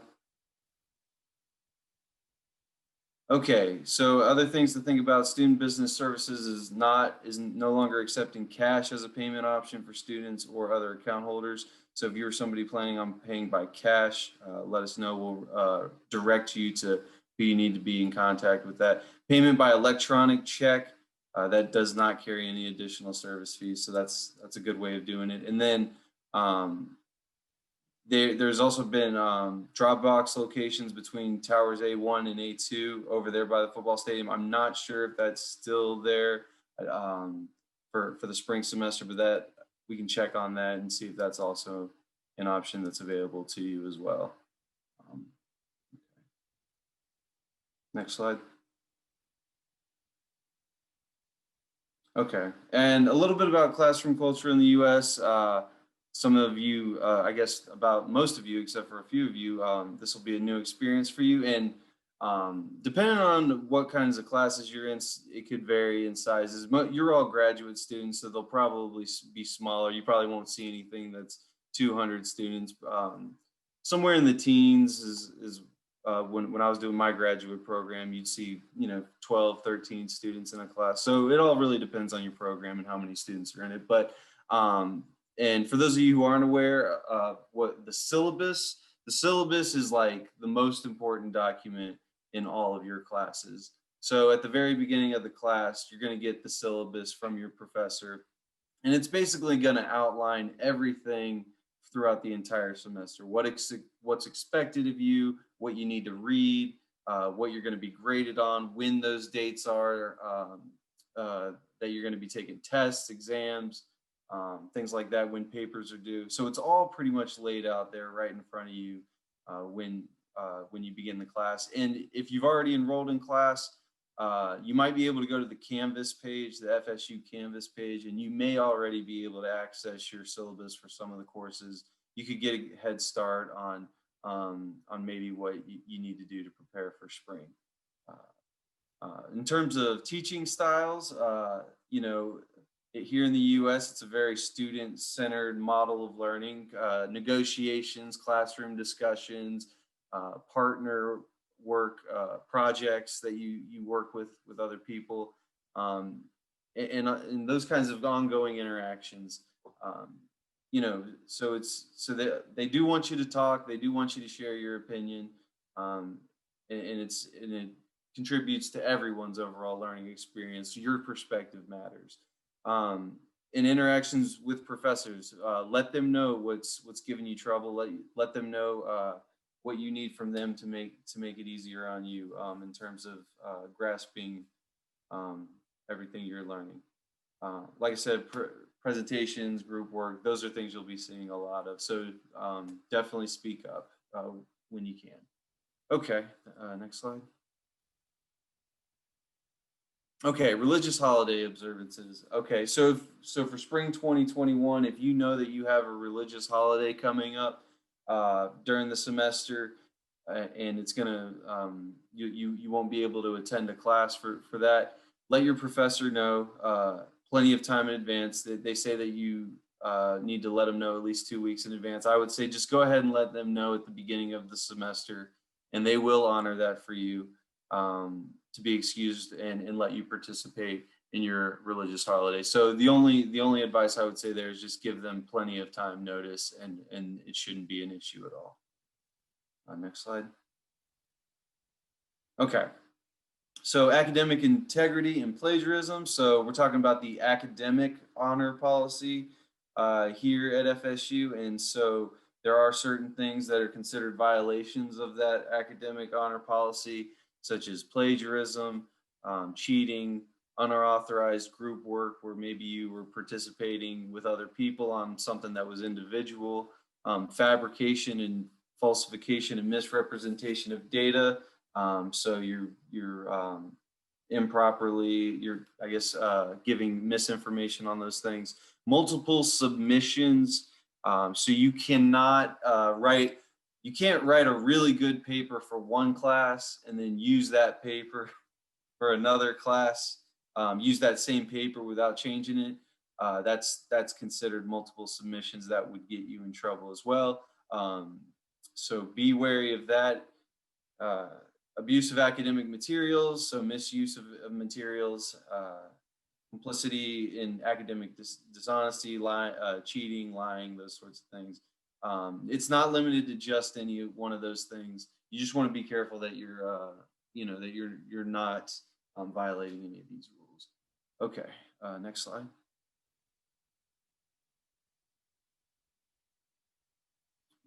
And plagiarism at FSU is defined as presenting the work of another as one's own without proper acknowledgement of the source. This could be using another's work from print, web, or other media sources without the source quoting from another source without citation. Make sure you're quoting people that when you take direct citations out of books that you're reading. Facts, figures, graphs, charts, or information without acknowledgement of the source.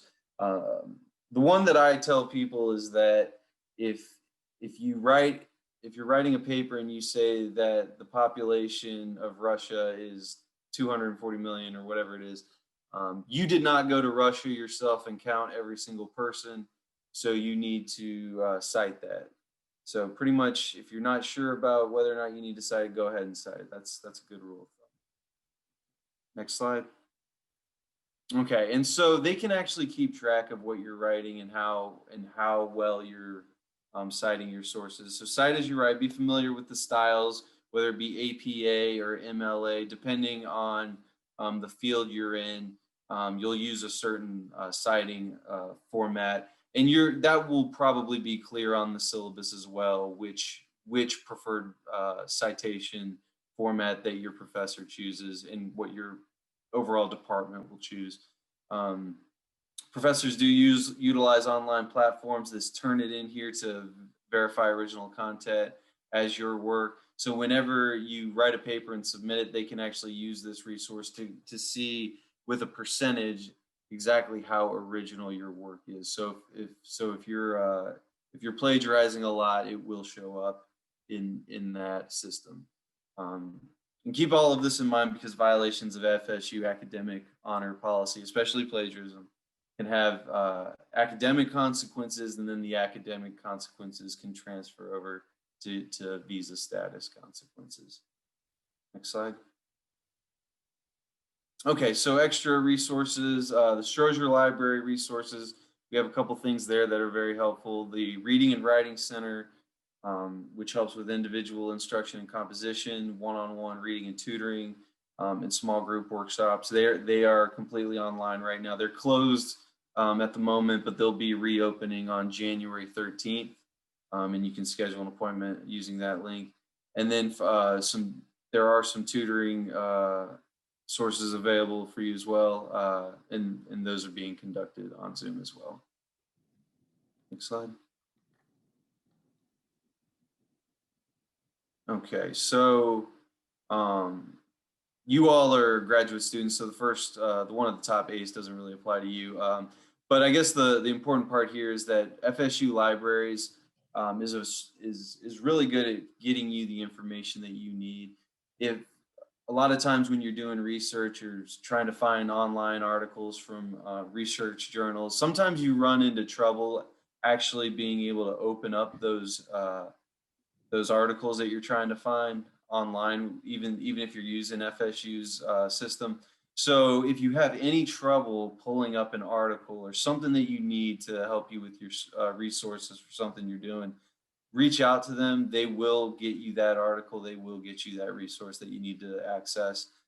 Sometimes it's just a little bit tricky, but they will be able to get that for you. Next slide. Okay, and one of the things I do here is that I am the liaison with the Career Center. So it's good that to talk about some of the Career Center resources as well, because right, for a lot of you, you'll be doing OPT, maybe some of you CPT, some of those things. So and then just maybe preparing for a job in the U.S. afterwards through an H-1B. So the Career Center is one of the best career centers I've ever seen or been associated with. They have career advising over there, internship, intern FSU. That might be an option for some of you. They'll review resumes and cover letters for you, do mock interviews where they actually film you giving an interview, and then you can go back and watch it and see some of the things that you did well and some of the things that you can improve on. So that's really helpful as well. They have career fair events tailored to meet your needs. They won't be able to answer any questions about work authorization, CPT, OPT, those types of things. But they can help you see like what employers are out there, and we try to work with them to gear certain events to you all. Next slide. And so a couple of those things that we do with the Career Centers, once a year we do bring an immigration attorney into the CGE to talk about like options beyond your F1 status, while you're on OPT and beyond OPT. So that's one of the things that we do. In terms of like searching for jobs and how the Career Center is promoting job searches right now, they started this NOLE network pretty recently, and that's going to help you find stuff that they have put into their catalog, their system of jobs. The problem with it is it doesn't really differentiate between on-campus and off-campus jobs. And so for many of you, you're going to be new, or you're going to be a new student on campus. The only opportunity for you in that scenario, right, is you're going to have 20 hours a week of on-campus work eligibility. In most cases, there are exceptions.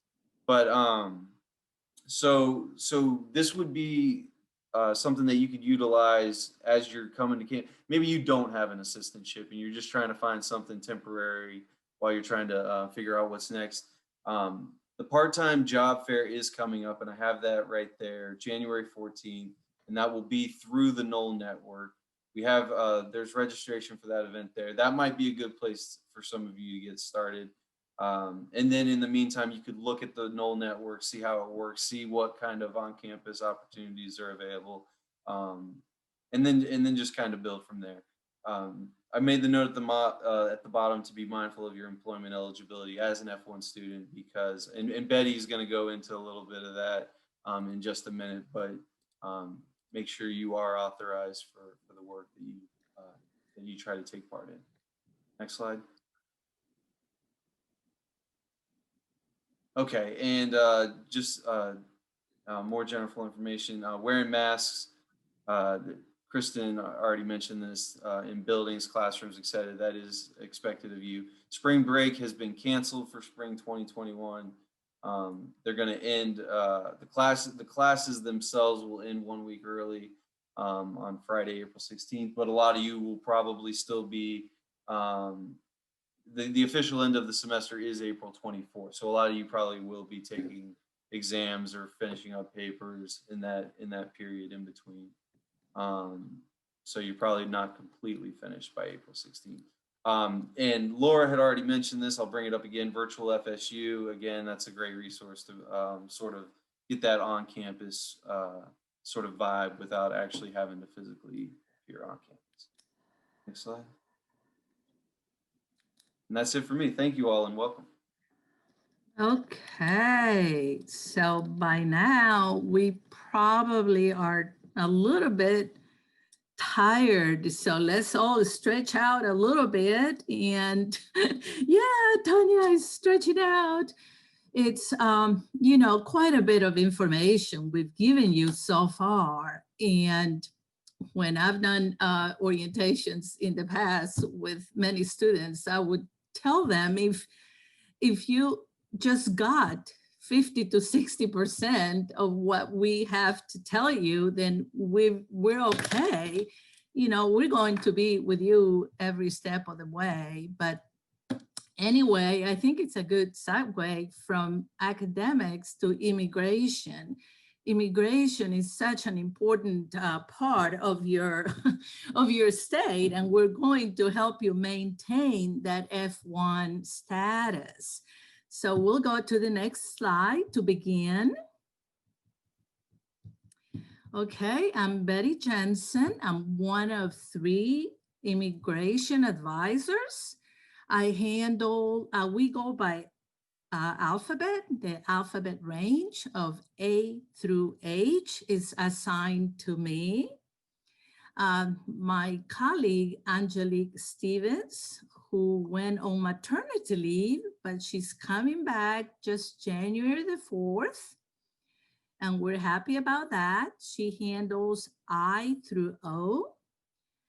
You just heard my colleague, Jared. He handles alphabet range P through Z. Then all of you met, as Quinn has mentioned earlier. He's the one that gave you the original I-20. He handles all the pre-arrival information, and then he hands all of you over to us to continue with immigration advising. So keep that in mind now that once you arrive to the US and you've entered, then you follow the alphabet range. So we are very accessible, and I'll tell you that in a few minutes on how you can reach us. Tanya, the smiley, nice face that you will see when we go back to normal. She's the first one that greets you at our office, which is located in the 2nd floor of the building called the Globe, the immigration suite, okay? And our director, Kristen Hagan, who you also already met. It's extremely helpful to help all of us to help you the best way we can.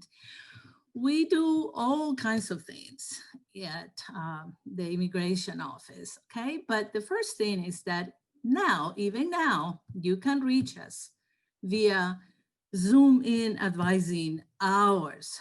2 to 4 every day. We have the link right on the website, CGE.FSU.EDU. It's basically very front right there. You can't miss it. And at this point, I'd like to encourage you to get familiar with our website. A lot of times you come to us and we love to see you, but the answers are all in our website. If you get familiar, start navigating the website. The front page will have international students as one of the tabs, and once you hit there, wow, a wealth of information comes your way. Okay, so please, please, please get familiar with our website. Obviously, we do advising on F1 regulations to help you maintain your status while you're in the US. We do all the updates to your I-20s. We do everything that has to do with your I-20s, you know, related to academics, to work, to travel, all change of level, all of those things. We have many workshops. We facilitate workshops on CPT, OPT that has been mentioned. You may not quite know what they are, but I will mention that in a few minutes. Those are related to work. Okay, we just have all kinds of general assistance, and we want you to know that we are your main advocates on campus. While we are not academic advisors, we believe that academics and immigration go hand in hand. If you maintain one, you will the other one. If something happens not quite well in the academics, it's going to impact your immigration status. So the best thing is to stay connected with your advisor. And when you have any questions this spring, Zoom in advising is the only way you're going to be able to communicate with us. And we love to see student faces from 2 to 4, so please join us, okay? Again, information and all the forms are on our CGE website. Please, please, please, please use it. Okay, next slide. Okay, so we're going to talk about the basics, and this is important. I don't know if some of you have done an orientation online because we really haven't required it, but we're going to go through the basics. Next, please. Okay, so as initial students, all of you are grad students, you must be enrolled in 9 credit hours. At least 1 in-person class if you're in the US, okay? Not 7, could be 10, but not less than 9, okay? Okay, and again, for the students who have transferred, we changed levels, the same thing is at least 9 credit hours as grad students, okay? Next one, please. Okay, so for fall and spring, again, you must be enrolled in 9 credit hours and 6 hours must be in person. Of course, that's your normal non-COVID times, okay?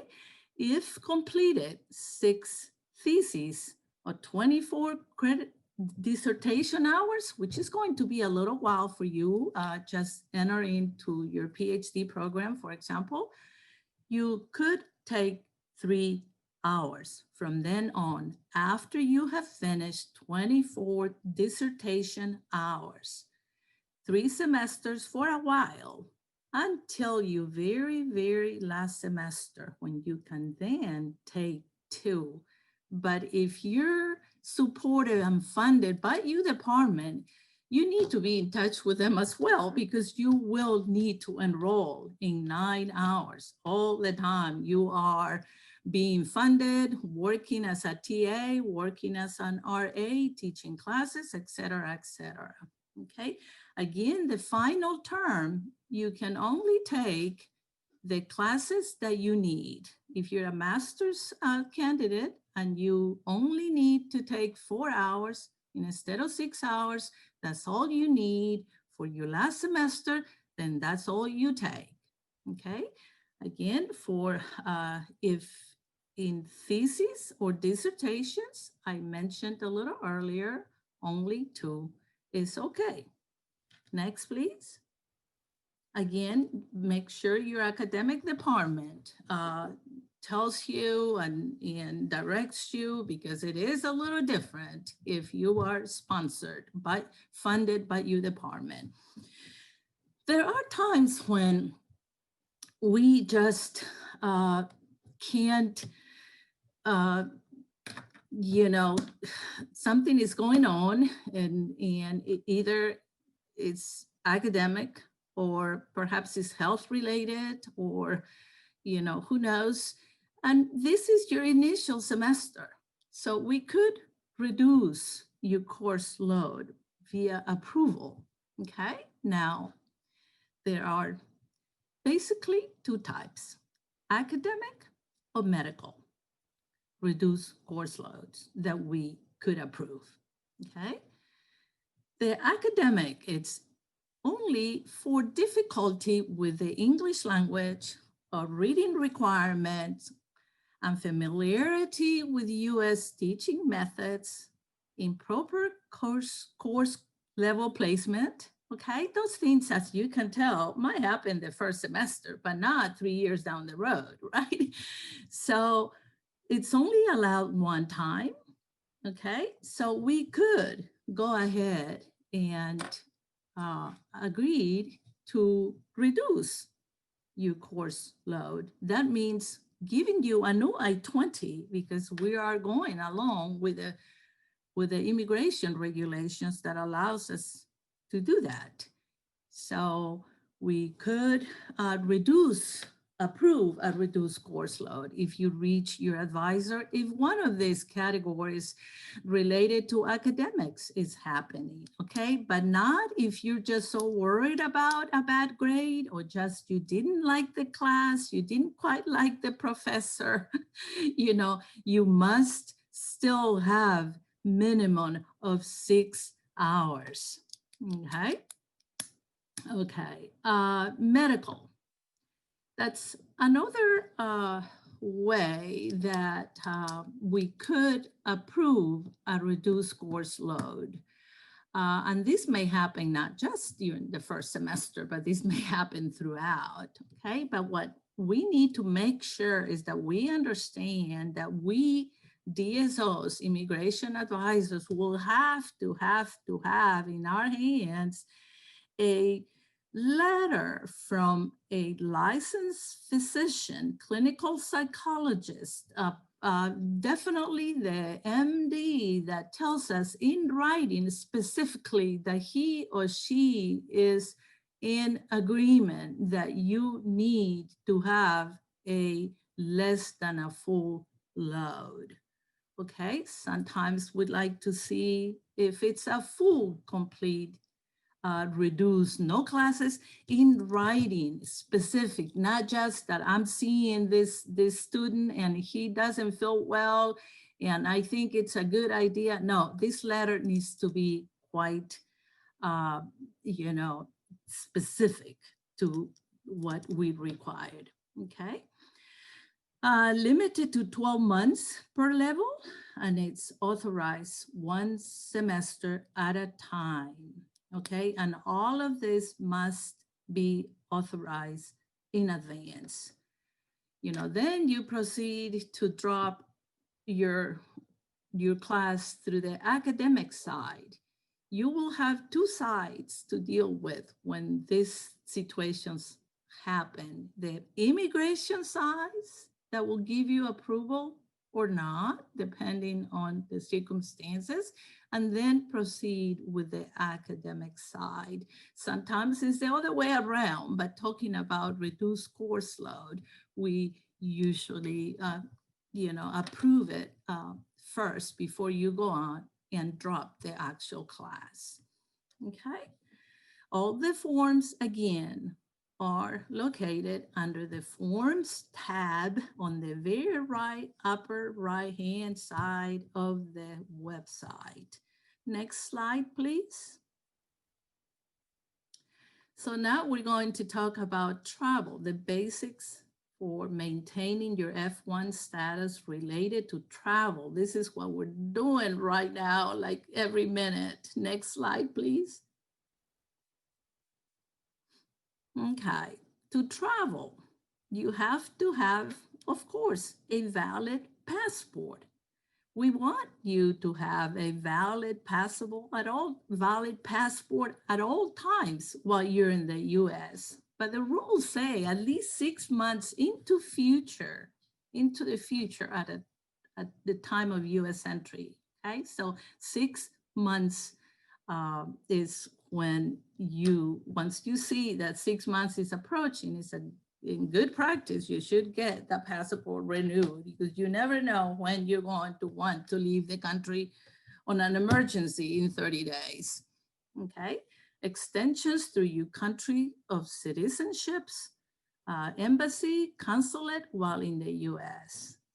Close to Florida, they might be in Miami, they might be in Atlanta, okay? Sometimes in Washington, DC, but that's a little farther. Usually it's Atlanta or Miami, okay? I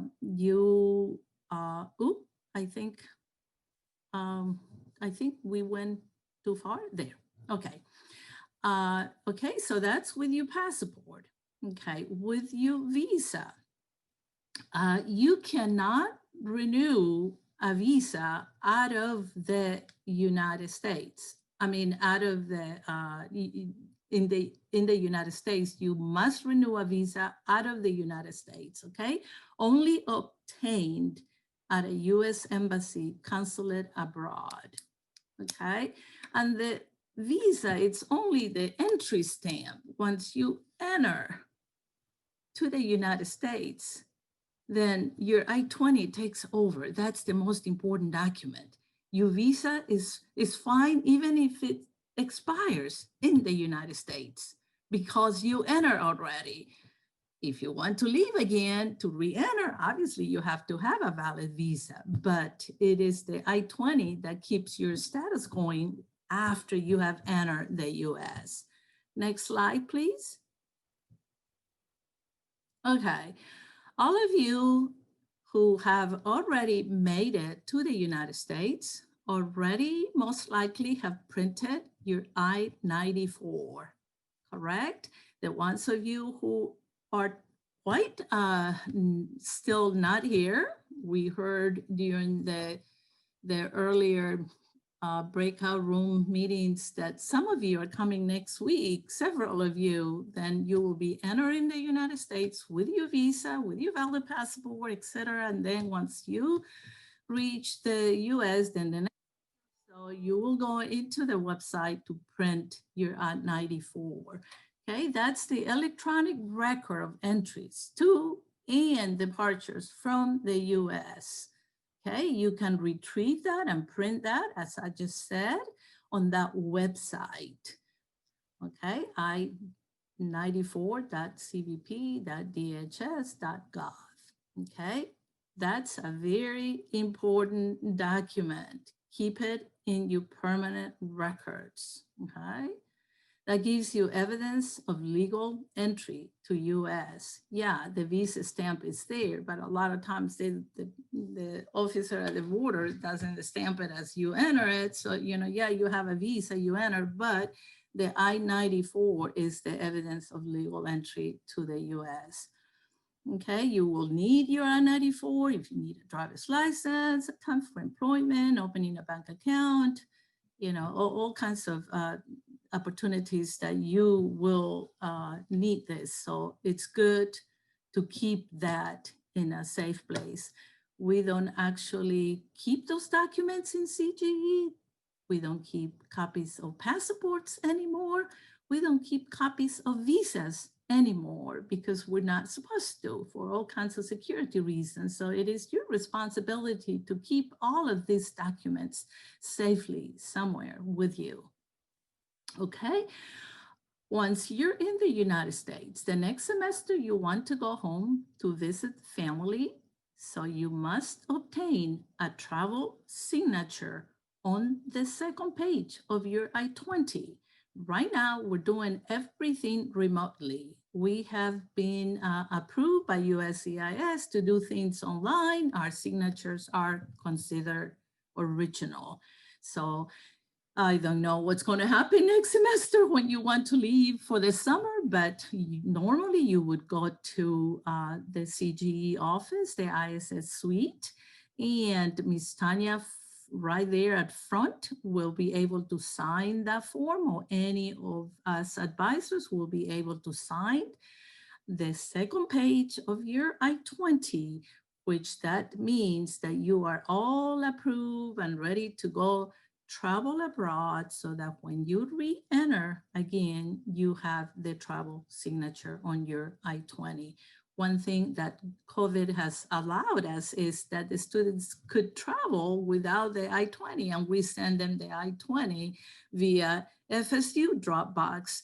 Well, they're there, you know, so it's not that important that they have to have a travel signature right today when they leave tomorrow. But, you know, it's better to do things ahead of time. Yeah. The travel signature is valid for 1 year while you're a continuing student. So if you go home for the summer and again for Christmas, you don't need to come by and get another signature. This is a little different if you're an OPT, and we'll talk about OPT a little later. Next slide, please.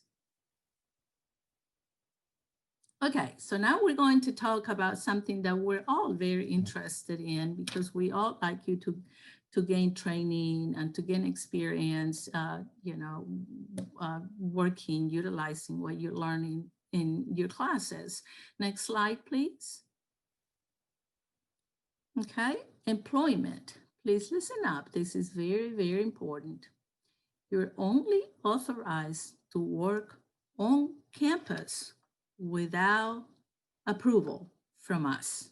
Okay, so that this is a little different in some schools. I came from a school where we did have to authorize on-campus employment, not at FSU. Okay, so if it's on campus, then you can proceed to work with your department or with the company or the bookstore or the service that is out there giving employment to international students without an approval from our office, okay? But you need to keep in mind that that's only part-time, fall and spring, okay? During fall and spring, you can work on campus 20 hours a week or less. Not 21, could be 10, could be 19, but not 21 on campus, okay? For several employers at once, all positions together must not total more than 20 hours per week. That means you can have 2 jobs on campus. You can work 10 hours at the bookstore and you can work 10 hours at Chick-fil-A. Okay, all the services, the restaurants, the areas, the bookstores that provide services to FSU students located on FSU campus are considered on campus. If you have any questions whether this office or not is considered on campus or not, you let your advisor know, okay? Now, off campus is a completely different story, okay? You basically cannot work off campus without approval, okay?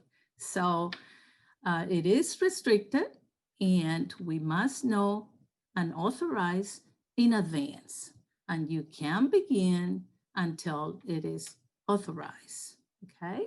We have a program called Curricular Practical Training, CPT, which could be paid or unpaid. Another name for that is internship or training opportunity. Next slide, please. Okay, so for that employment, you are going to need, for any employment, you are going to need a social security number. Right now on our website, we have all the description of what to do to make an appointment, to get a social security card, because the social security offices have remained closed since March. But yes, they are operating via appointment, and we have all that information. If you go to current students, once you get to the United States, your tab is already current students. Then you go to employment, then you click on Social Security, and you have everything right there. What you need to bring, what phone number to call, and all those good things. Okay. Obviously, you, when mentioned this earlier, you have to have a bank account to deposit the money that you make, you know. And keep in mind, get familiar with a program called Glacier for students who, well, for all FSU students, you will use a Glacier account, which will help you with giving you information also about your taxes. But if you get an employment on campus, your department, HR should be able to give you the information on your Glacier, what to do. If not, again, what have I said earlier? Reach us and we can connect you. Again, authorization to work on campus ends on your graduation date. Okay, any work done after graduation requires a special permission. Okay, so we have talked about employment on campus is not restricted. And we have talked a little bit about CPT, which is off campus while you're a student and does require special permission from us. Yeah, and your department too. We have to have forms. We have to have the employer form, the advisor form. And again, all those forms are on our website. So please ask us, ask us, ask us. Okay. Next slide, please. Okay, so now we talk about the basics for SEVIS. You must have heard SEVIS and what is SEVIS. Next slide, please. Okay, SEVIS is basically your electronic record that you are, once when issued an I-20, that set up your SEVIS record. It's an electronic record. Once you get the I-20 that comes from that electronic record, that I-20 has your SEVIS number, has all the information about your program, when it started, when it ends. It's all of that. A lot of times the end program is an estimate. You can finish a lot earlier. Sometimes you might need an extension, so that's just an estimate. So everyone has a SEVIS record. Okay, Student and Exchange Visitor Information System is what really stands for. Okay, so we have responsibilities as your immigration advisors, but you have responsibility. The main responsibility lays on you. So what are your responsibilities? Okay. And this is extremely important. And we have so many, how many thousands of students we have, and we cannot just knock on your door and keep telling you these things, right? Within 10 days of you having changed to another apartment, to another place, you must need to go to MY.FSU.EDU, which most of you already know how to access that. It's called Student Central as well. That is where you go and change your address. We have a data management system which interfaces with MYFSU.EDU and eventually interfaces with SEVIS. So SEVIS must have your right address within 10 days of the change of address, okay? Your responsibility is to request employment authorization if it's off campus. Remember, we don't really need to know, again, if it's on campus. Okay? If you happen to be finishing or having to go home to collect data for your dissertation, or you're leaving the university for whatever reason, always let us know. Okay, we always put notes on our data management system called Synopsys. Okay, your responsibility again is not to just go drop a class, because that immediately will trigger a termination of your SEVIS record for reduced course loads, as we talked a little bit, a little while ago, excuse me. Okay, if you need to have an extension for whatever reason of your I-20, if you need to transfer to another school, I mean, it's all us and forms. Okay, so next slide, please.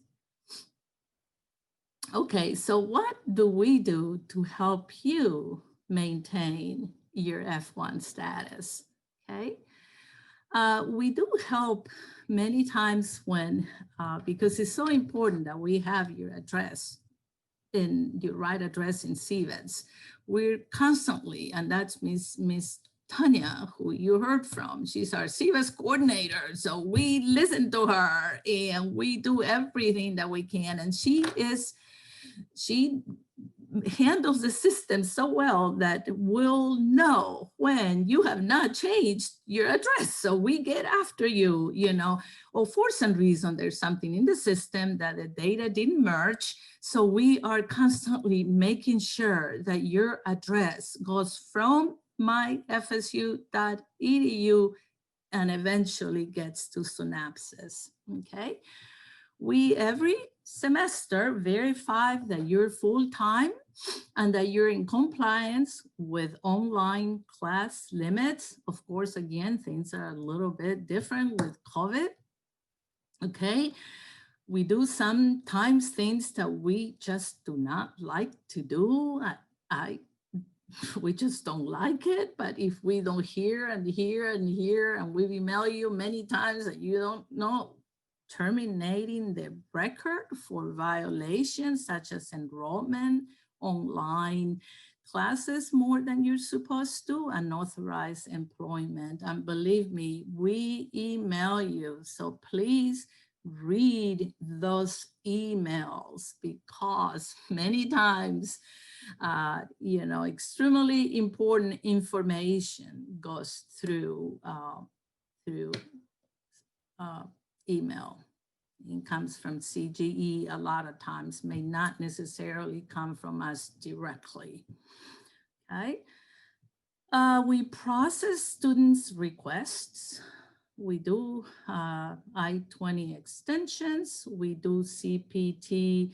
This may sound like, oh, this and this and this. No, but that takes time to look at all kinds of different you know, forms, and to make sure that we are abiding by our part of the immigration regulations. We approve OPT. We haven't talked about OPT because it usually comes towards the end of your program. That's optional practical training. That's an opportunity for you to work after you graduate in the field that you have trained for. A little different for grad students who could apply for OPT before they finish their dissertation.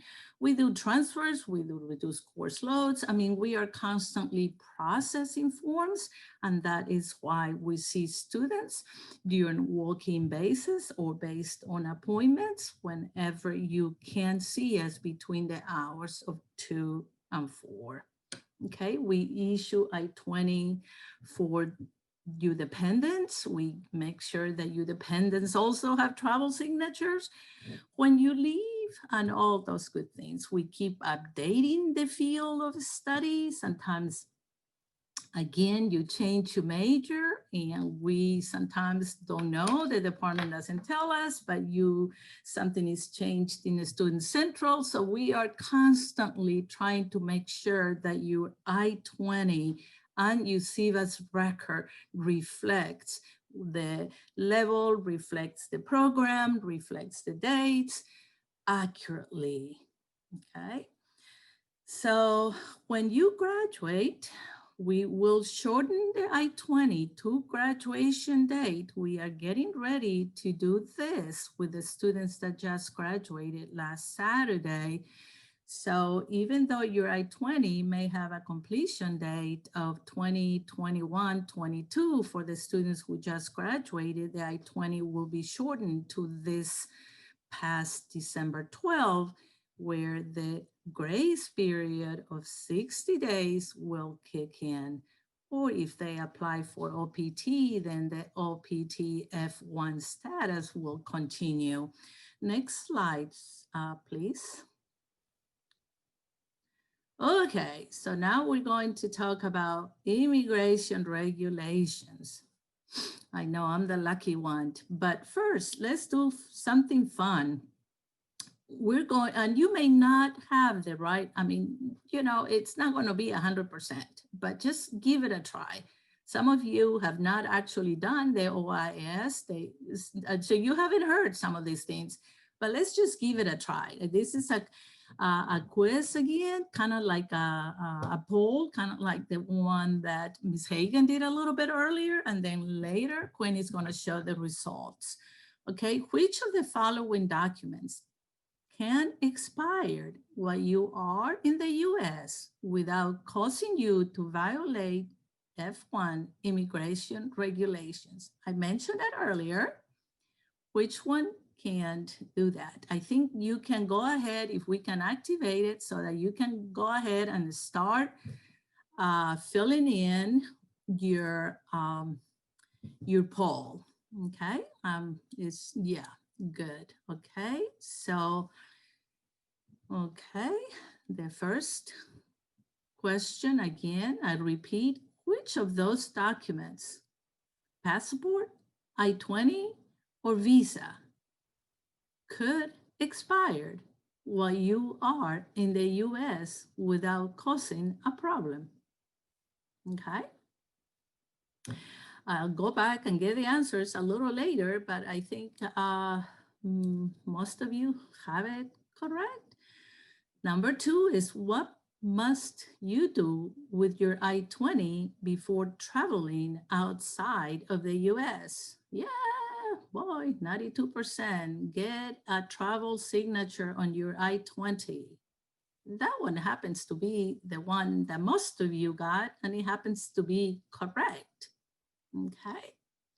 What is the maximum number per week that you can work on campus during the fall and spring semester? Yes, I think I might have done a good job of mentioning it, because most of you are saying that it is 20 hours a week. And yes, that is correct, 20 hours a week.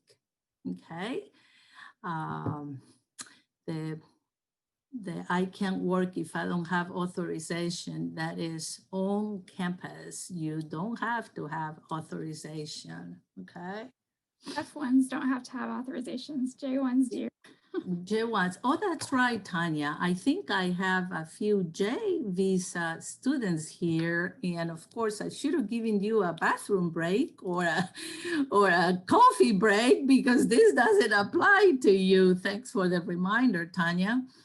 Can you work off campus without prior authorization? I think that one deserves a big hand of applause. Yeah, everyone got it correct. Okay, so here are the answers. You see it in red.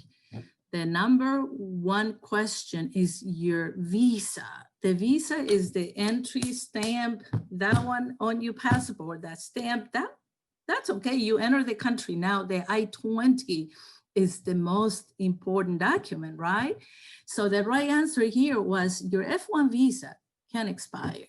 Yeah, of course, when you leave the US, you cannot return with an expired visa, because it is an entering the US type document, okay?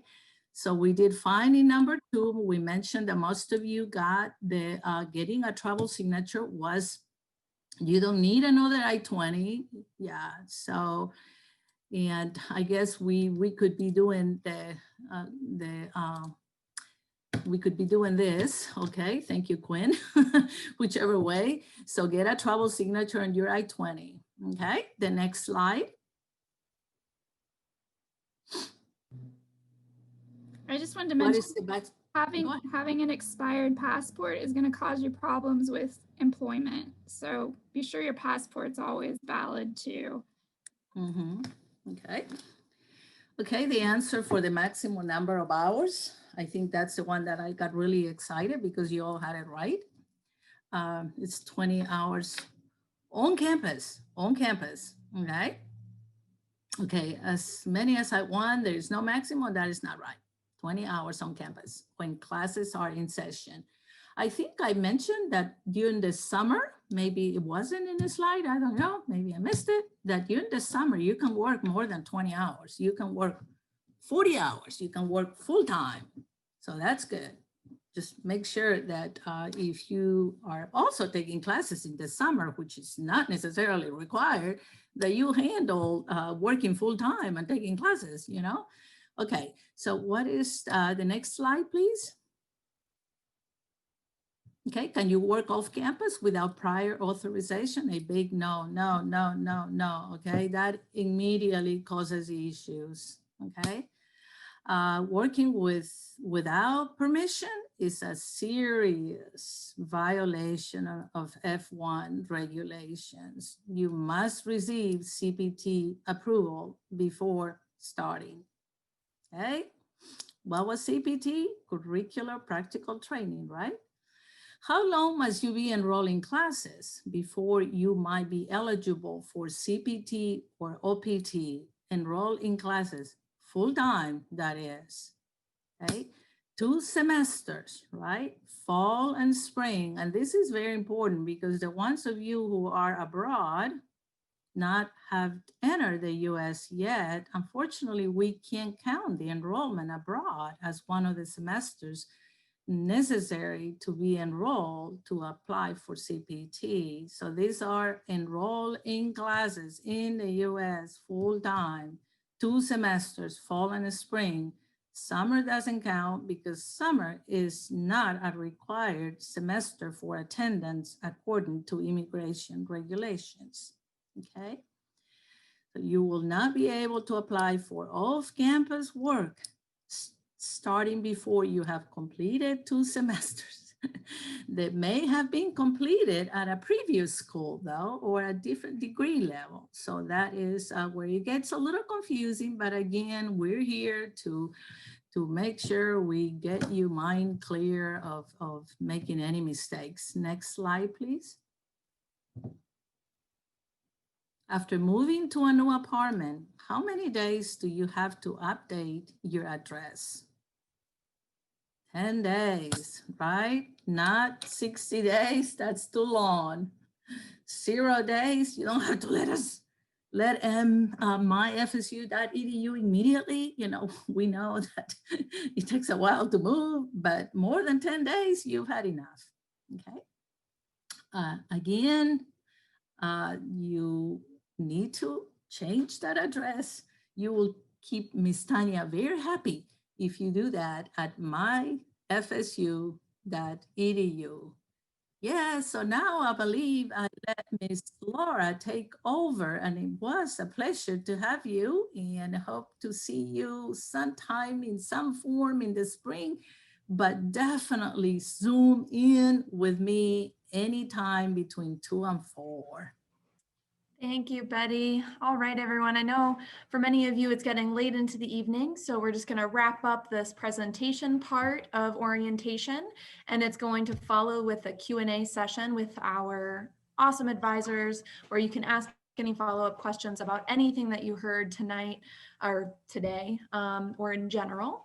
But before that, I have a few things that I just want to quickly pass by you. The first is that we're lucky an off-campus student housing company is offered to provide some lucky person with a $200 gift card.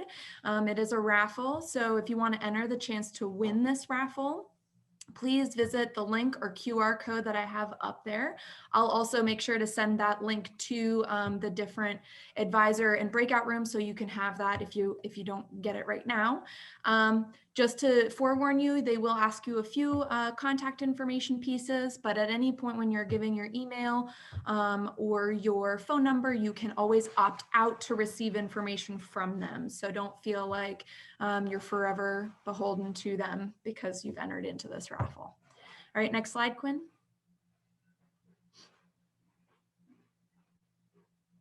Quinn, you there? Thank you. So the virtual CGE escape room is an opportunity for those of you that kind of want to explore campus and haven't had the chance to because you're not there in person yet. I created a virtual escape room for you all, kind of gets you through moving through campus virtually and learning about the different resources. So again, QR code and the form there, link if you would like to complete that. Again, we'll provide that in the chat in the Q&A breakout rooms as well if you'd like to complete it. Next slide. Okay, Okay, finally, the last bit, which is the most important bit, we'd really love your feedback on orientation today. No, we had a few technical hiccups, so we really thank you for your patience. Zoom sometimes, you know, we all know the difficulties that things can go through with that. But any feedback you have on the content or things that you wish you had heard more about or anything that could make it run more smoothly, we'd love to hear from you. I also want to plug again, International Coffee Hour. We will be starting those back up in January. Our first one will be January 8th on 5 p.m. So if you don't do anything but just join this particular event, it's a great way to connect with people and start your experience off on the right foot. Okay, so as I mentioned, I'm going to be working out the breakout rooms and sending people to breakout rooms as we had at the beginning of the day. Now, if you don't have questions and you don't really need anything answered, that's fine. Feel free to log off. We are so thankful and happy that you were here to listen to us. I do actually have too the recording of this orientation. Once we've concluded this event, we will either be able to send it out at the end of this week, if not in early January to you all, so that you can reflect and listen back on any information you feel like you didn't get enough of. So with that being said,